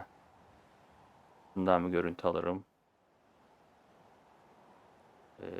Burayı beğenmedim. Eloy nerede? Ha, orada. Kaybettim sandım ya. Ha, gemileri duruyor orada. Bir de şöyle alayım. Hatıra kalsın. Tamam.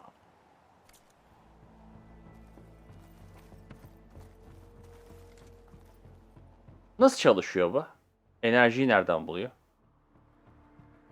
Well, it's official. Eileen Sasaki, CEO, chair, and worst daughter in the world. Security had to escort Dad to his vert. Guess we'll be speaking through lawyers. Ha, babayı kovmuş. Looking down at the world from here. Lan gitti. Yürüdü. People become risk factors, statistics, far too easily. Omuramba was supposed to provide clean water, improve lives. It was easier to pretend there wasn't a problem. Easier to believe the lie was truth. But I don't want to pretend anymore. I will build Leviathan. Güncel fiyat mı baktın? Şu an değil mi? No more lying just to save face. It won't undo our sins. My sins. But maybe we can still do some good. Öyle. Teknoloji marketlere gir. Oradaki fiyatlara da bak istersen. Çok güzel şeyler var. Şöyle diyeyim. Bir teknoloji marketlere gir. Bizim burada 20.000 liraya satılan laptopları 1000-1100 euroya bulacaksın. 3050'li, 3060'lı laptoplar bulacaksın 1500 euroya en fazla. Telefonu bir şarj edeyim de hemen. Buradayım zaten. Şarjı azaldı. Hemen şurada priz zaten takıyorum. Tabii canım. Düşün yani fiyatlar. Ayağa kalkıp çünkü. Geçen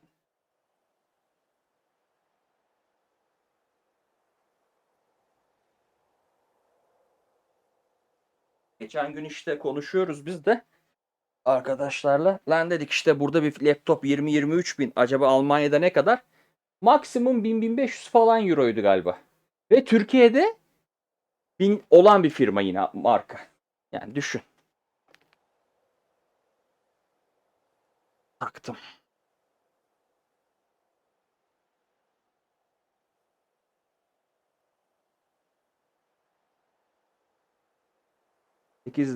Aynen 8 birime 12 tane 1 litrelik kola alıyor.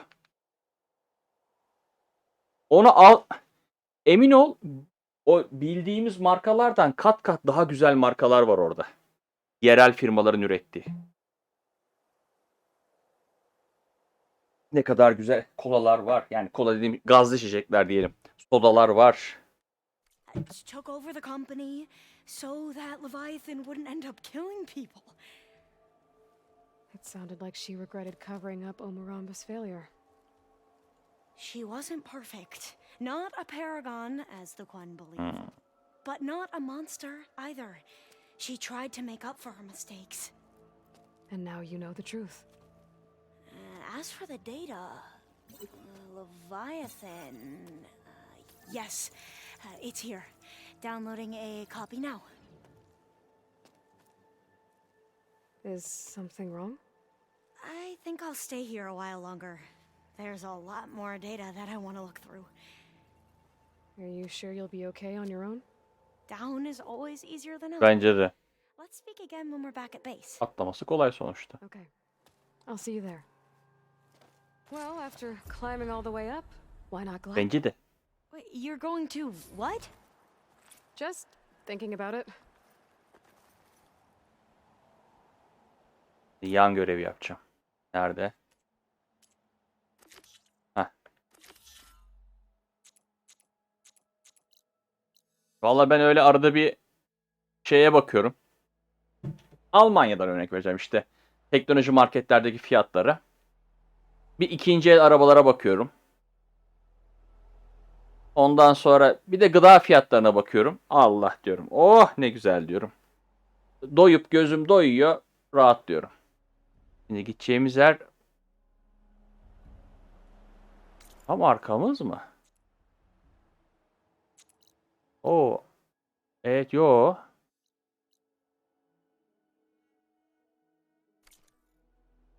Böyle aşağısı. Ha. Ne haber? Bak ben gidiyor. 100 bile. Ha. Lan inmenin bir yolunu bulurum diyorsun. Allah Allah. Nasıl ineceksin kızım ya? Bunlar nasıl lan böyle? Bir de sev var değil mi? Şu seve bir daha gideyim de. 10 tane 2.79.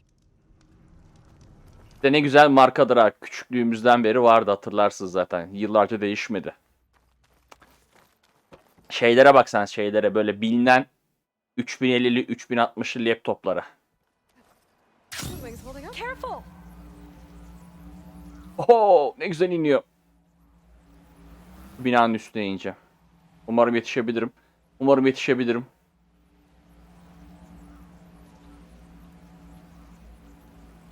Hadi kızım, hadi kızım yaparsın. Yaparsın. Yaptım bile.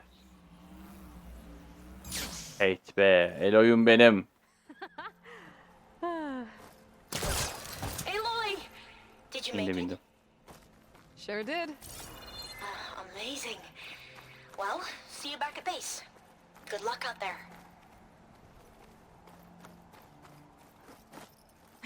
Acaba burada ne var?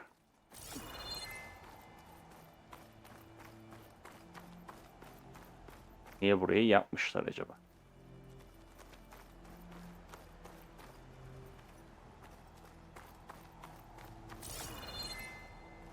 Buraya süs için koyduklarını sanmıyorum. Bakalım bir. Allah süs için koymuş. Ayıp lan. Şimdi burası yapılır mı böyle? İnsan bir iki tane buraya böyle bir hazine mazine bir şeyler ekler.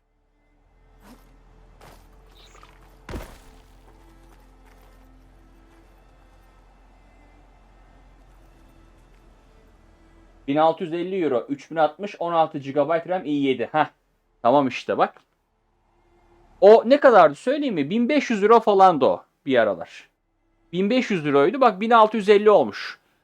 Yazık zamlanmış. Çok pahalı olmuş. 1650 birim. Adam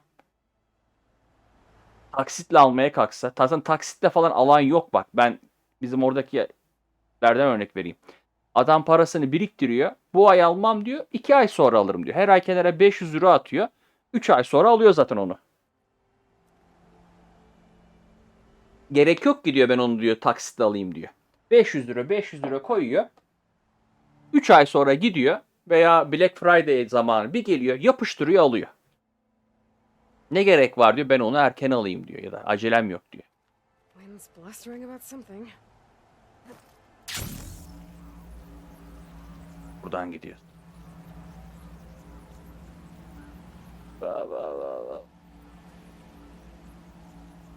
It must be the tower Jomar mentioned. And it's full of sunwings. That can't be good. Bak düşün 1650 euroya i7'li 3060'lı 1000 euroya falan inersen Büyük ihtimalle şey bulursun. 3050'li 1200 euroya. 1000 euroya 1660 süperli. 1660 süper zaten laptop alınmaz bile ya. Yani niye alsın ki yabancı onu? Oha, güneş kanatlara bak. Oo, görüntü çok güzel. Dur. Böyle yapalım. Bu öyle olmaz abicim. Fotoğraf moduna gir. Heh. Böyle olur.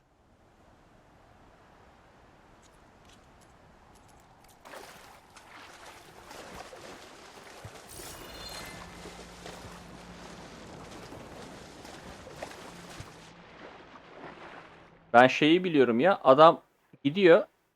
PlayStation tabii 5 çıkmamıştı. PlayStation 4 Slim alıyor. Yeni oyun çıktı diyelim. Ne diyelim mesela? God of War. Var ya bir önceki oyun. God of War çıktı. Adam alıyor. Konsol da alıyor.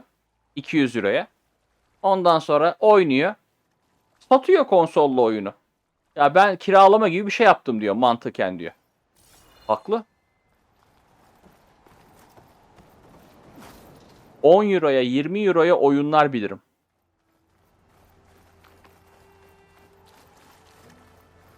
Adam ikinci elde satıyordu.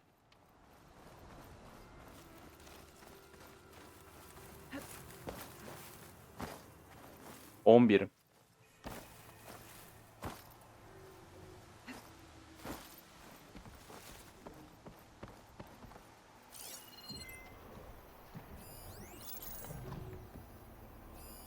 Purge water ammo could help here.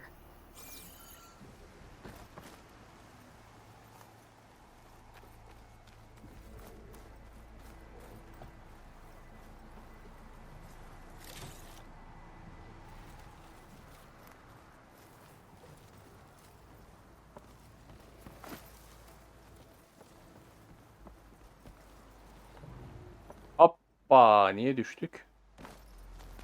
Böyle çıkalım biz. Çıkabiliyor muyuz?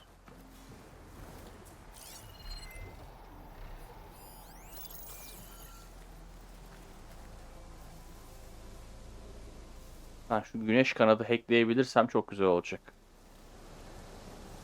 Lan ben nerelere geldim ya? Ha, işte bak Ryzen 5 16 GB 3050 950 euro bak. Yine aşağı yukarı fiyatlar değişmemiş çok fazla. Bak hatırlıyorum. Daha ne zaman baktım ben bu fiyatlara? Ya Aralık ya Ocak'ta bakmıştım. If any scouts made it to that tower, I doubt the sunwings up there must then. I should check the place for survivors.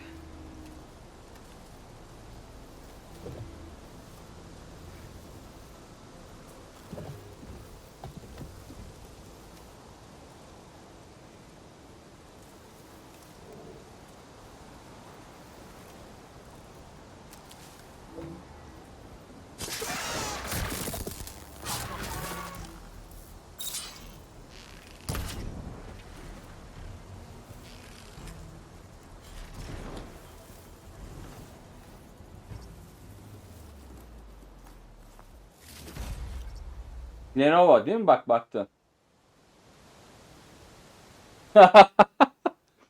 Valla benim orada yaşayan bildiklerim adamlar 2 yılda bir telefon, senede bir telefon, 2 yılda bir laptop değiştiriyorlar ya. Yemin ediyorum ya. Bak adam diyor ki ya ne gerek var ki diyor. Ben bunu aldım şimdi diyor. Garantisi biterken değiştiriyor bak. Garantisi bitmeden bir ay önce satıyor. 3050 mi çıktı? Alıyor. Mesela. Abi diyor 4050 geliyor diyor. Tamam abicim satalım hemen alalım moduna geçiyor. Çünkü parayı biriktiriyor. Taksitte de almıyor. Ya ben kendi gözümle BMW 116 mı ne 3000 euroya satıldığını gördükten sonra galeride. Ben onun taksitli fiyatı sandım. Almanya'da işte Alman galerici konuşuyoruz. Adam dedi ki yok abicim dedi hani Alman şey. Çat pat İngilizce Almanca karışık konuşuyoruz. Hoppa. Nereye düştüm ben?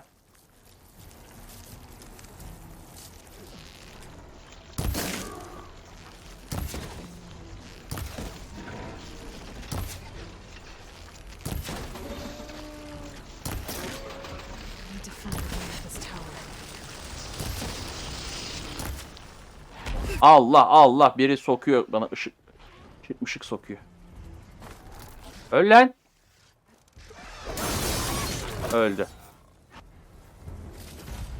Adama sordum, dedim bu hani taksit fiyat mı? Yok abicim, yani şey Alman işte. Yo, peşin fiyatı diyor. Ver şu an 3000 euroyu dedi, al dedi 1.16'ya git dedi. Lan dedim, şaka mı yapıyor bana bu?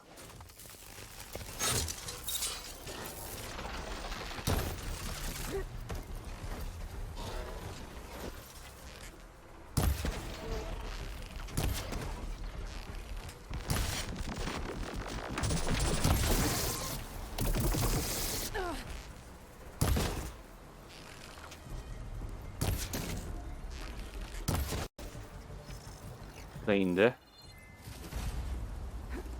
Lootlayayım hemen, chat'e bakayım. Hop, bu değil mi?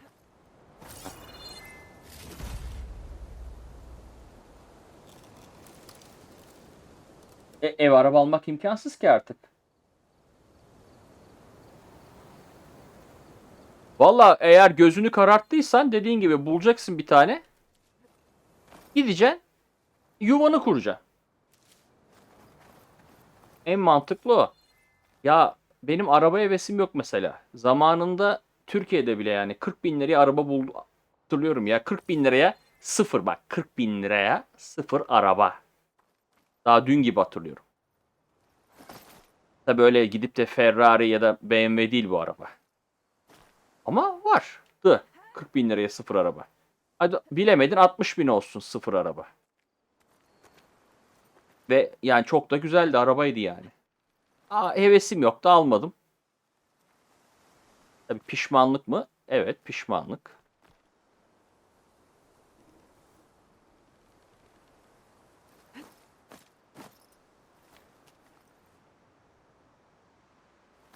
Vallahi bulacağım bir tane, hayatını kuracaksın, güzel bir işte evleneceksin, mutlu mesut yaşayacaksın. Şu an burada evlenmeye kalksan 200 bin liraya patlar tahminim, değil mi? Daha korona öncesi bile 200 bin ne? 100 bin liraya ıvır zıvır düğün, balayı, evi dizmesi, kirada bu arada yaşıyorsun ha. Satılık ev demiyor, aldı ev yok da.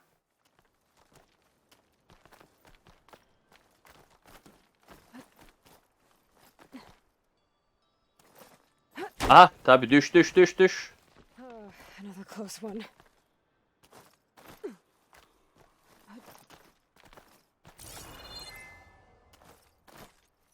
Nereye gidiyor bu?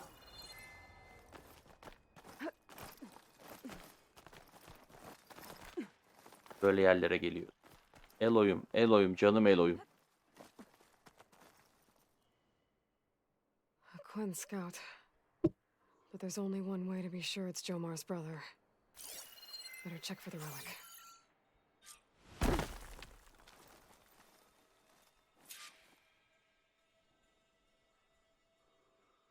Hadi be, daha 10 var. Oy. And my focus picked up data on it. Hadi be, turistik San Francisco haritası mı? Yazık. Tourist map of San Francisco. Haritaymış. If the Quinn could read this, they wouldn't need to send scouts out blind. I should tell Alva. Aloy, I'm here. Alva, I found some data I think Bohai might be interested in seeing. I'm sending it to you now. I'll pass it along. Thanks. I better take this relic back with me. Give it back to Jomar. Along with the bad news. By the looks of things, whoever was with Horus must have met a similar fate.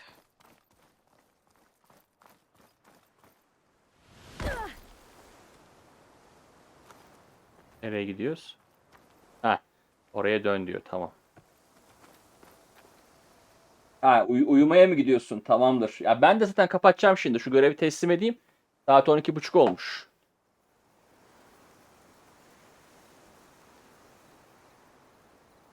Vallahi bulursan kaçırma. Direkt hemen hiç bekleme. Hani dur ben bir düşüneyim, acaba dersen Atalan Üsküdar'ı geçer. Beklemeyeceksin abi.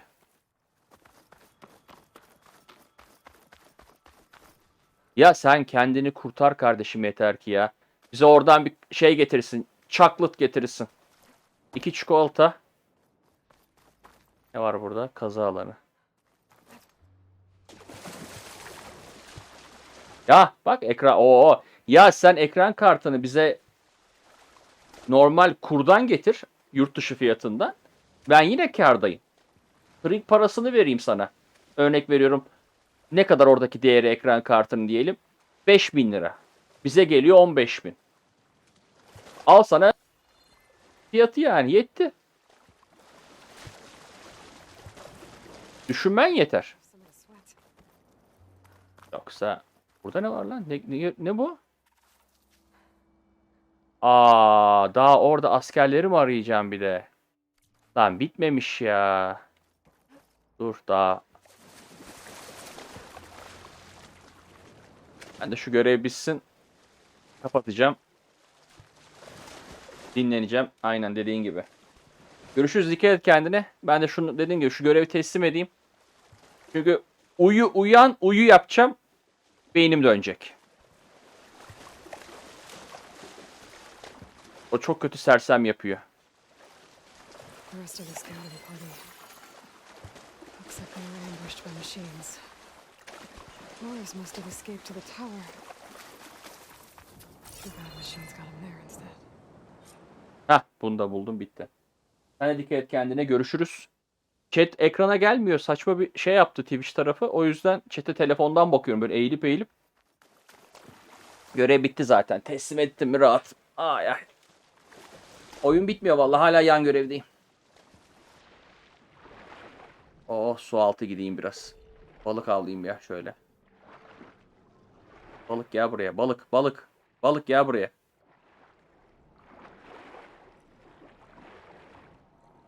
Balık gel buraya. Çizgili levrek yakaladık.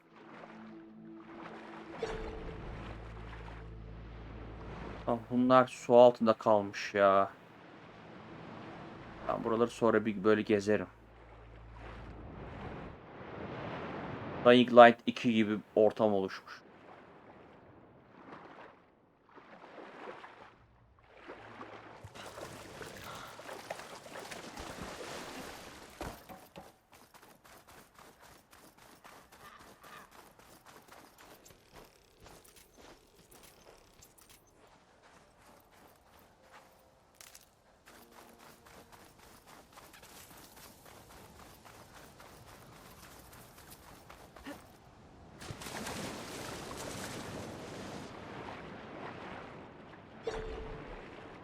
Tamam, bildiğin sokak lambaları bunlar ya. Oha.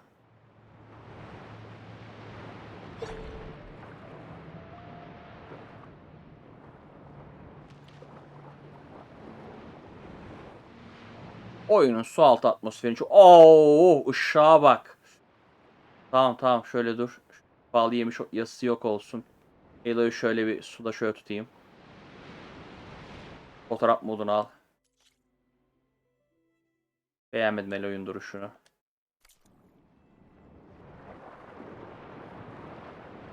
Böyle. Heh. Evet. Fotoğraf modu.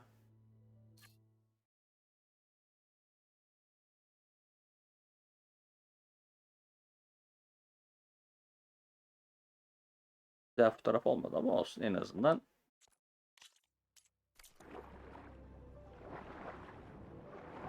Bunlar araba değil mi? Allah'a, sokak lambaları. Arabalar, Kaliforniya. 1000 yılda bu arabalar nasıl erimiyor denizin altında? Metal denizin altında erimez mi? Bunu hala kendime soruyorum. Araştıracağım ya. Yani. Lan gel buraya balık. Ay, balığı yakaladım.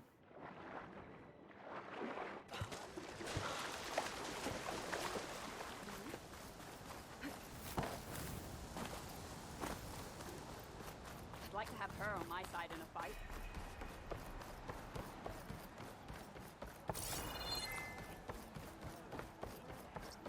Ancestor, you you've returned. Did you? I'm sorry. How did he die? The tower was a sunwing nest. He went in there looking for cover, but he was holding on to that when I found him. Horace. I read the data on it. It had a map that can help your people get the lay of the land without risking more scouts. All of us sharing it with Bohai right now. It's a good thing your brother protected it. I'd trade all the data in the legacy to have my little brother back. But I'm glad that something meaningful came from his death. As promised, you now have access to my weapon stock. If you bring me the right resources, I can make you anything you see there. Actually, why don't you give this a try? One of our best. And if it's of use, you know where to find me. Ne verdi? Thank you. I'm really sorry for your loss. I know you are. And I'm grateful. Elit teneke halat atarı. Halat atar sevmiyorum ben kullanmayı ya. Abiyle bir ticaret yapalım.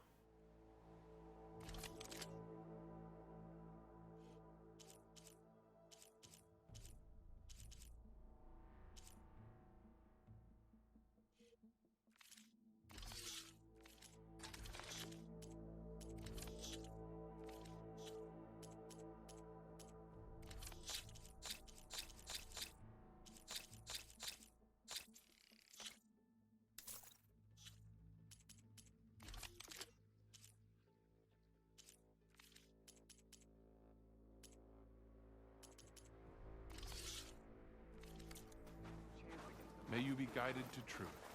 You were thinking of conquest?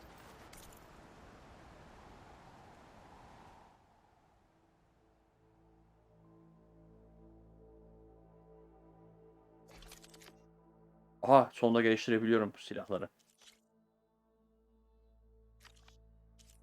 Bu da gelişiyor. Ölüm meleğinin avcı yayı.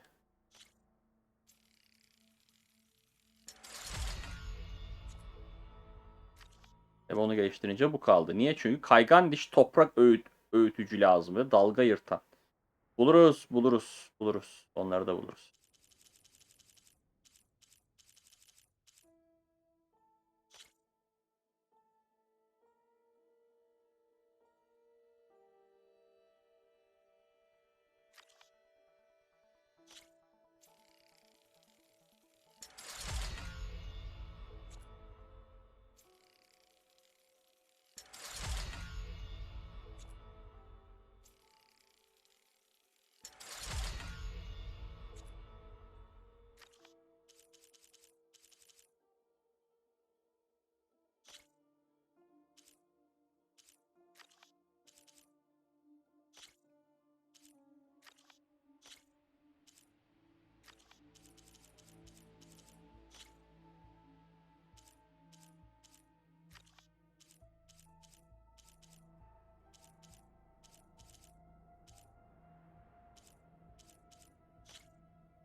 Böyle benziyor. Şunu yapalım da. Belki lazım olur.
En azından Nora Savaşçısı hepsimizi geliştirdik. Kıyafetimiz.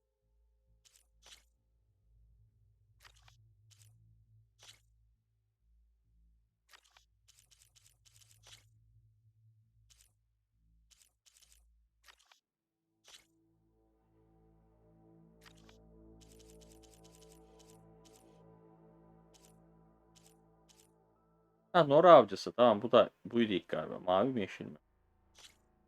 Yumuş bu. Ha, bir de kutsal Nora vardı. Hatta buydu ya. Kafada böyle zımbırtısıyla. O, hepsini yapmıştı.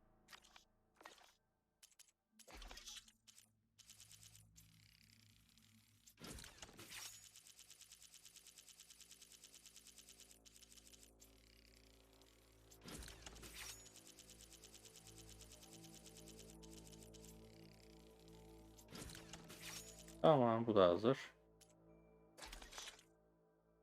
Tuzak kullanmıyorum oyunda. İhtiyacım olmayan bir özellik. Zırhçıda ne varmış bakalım. Alacak bir şey kalmamıştır büyük ihtimalle de. Bunlar değil de diğer kasabalardaki zırhlar ya da daha iyi.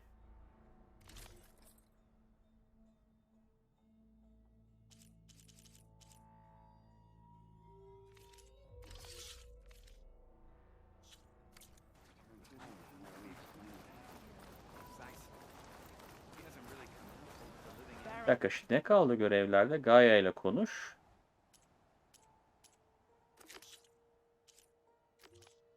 Bu görev kaldı. Onların kanatları görevi. Bu da onların kanatları görevinde kaldı. Her türlü görevimiz bizi Gaia'ya yolluyor. O da artık bir dahaki oyunda. Oraya hızlı seyahat yapayım da.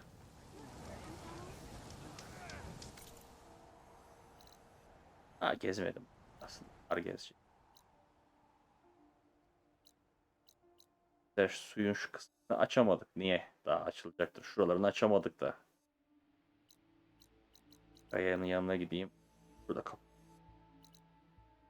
İlk sapak diye. Burada görevler kaldı. Heh. Bir yerde vardı, kaldırmıştı. İyi bekliyor. Onluların zımbırtısı. Kanatları. Burada bir tane soru işareti var.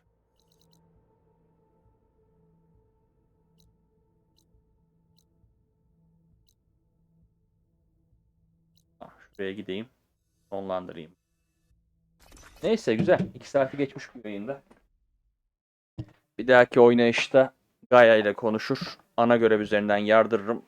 Bekleyen 2 tane yan görev var. Uçma, ya daha doğrusu robot ekleme olayı var. Robot uçan, o kuş zımbırtılara binmek gerekiyor. Ben oyunun sonuna geldim. Hala o özelliği kazanamadık ya. Üzdü beni yani. Ya da acaba yanlış mı yaptım bir yeri de sanmıyorum. Büyük ihtimalle ben fazla yan görev odaklı gittim. Yan görev, ana görev karışık yaptım. Ne oldu? Yapacak görev kalmadı. Gezeriz onu da uçup artık. Sağlık olsun. Yapacak var ama bir şeyler. Haritayı açmak için o robotun üzerine onu tamir etmeli falan bir şeyler var. Kaliforniya tarafında. Yine de en azından oyun sıkmadan ilerliyor. Yani belki 2 yayınlık işi var bu oyunun en fazla. Gibime geliyor. Eğer sürpriz yan görev çıkartmazlarsa başıma diyorum. Neyse. Bu noktadan sonra artık şöyle kaydımı alayım ben. Sağlık olsun diyeyim. Böyle güneşin doğuşu değil mi? Doğuda. Doğuşuna arkamızı alıp günü ben bitireyim. Şimdilik müsaade isteyeyim. İlerleyen günlerde tekrardan görüşmek üzere.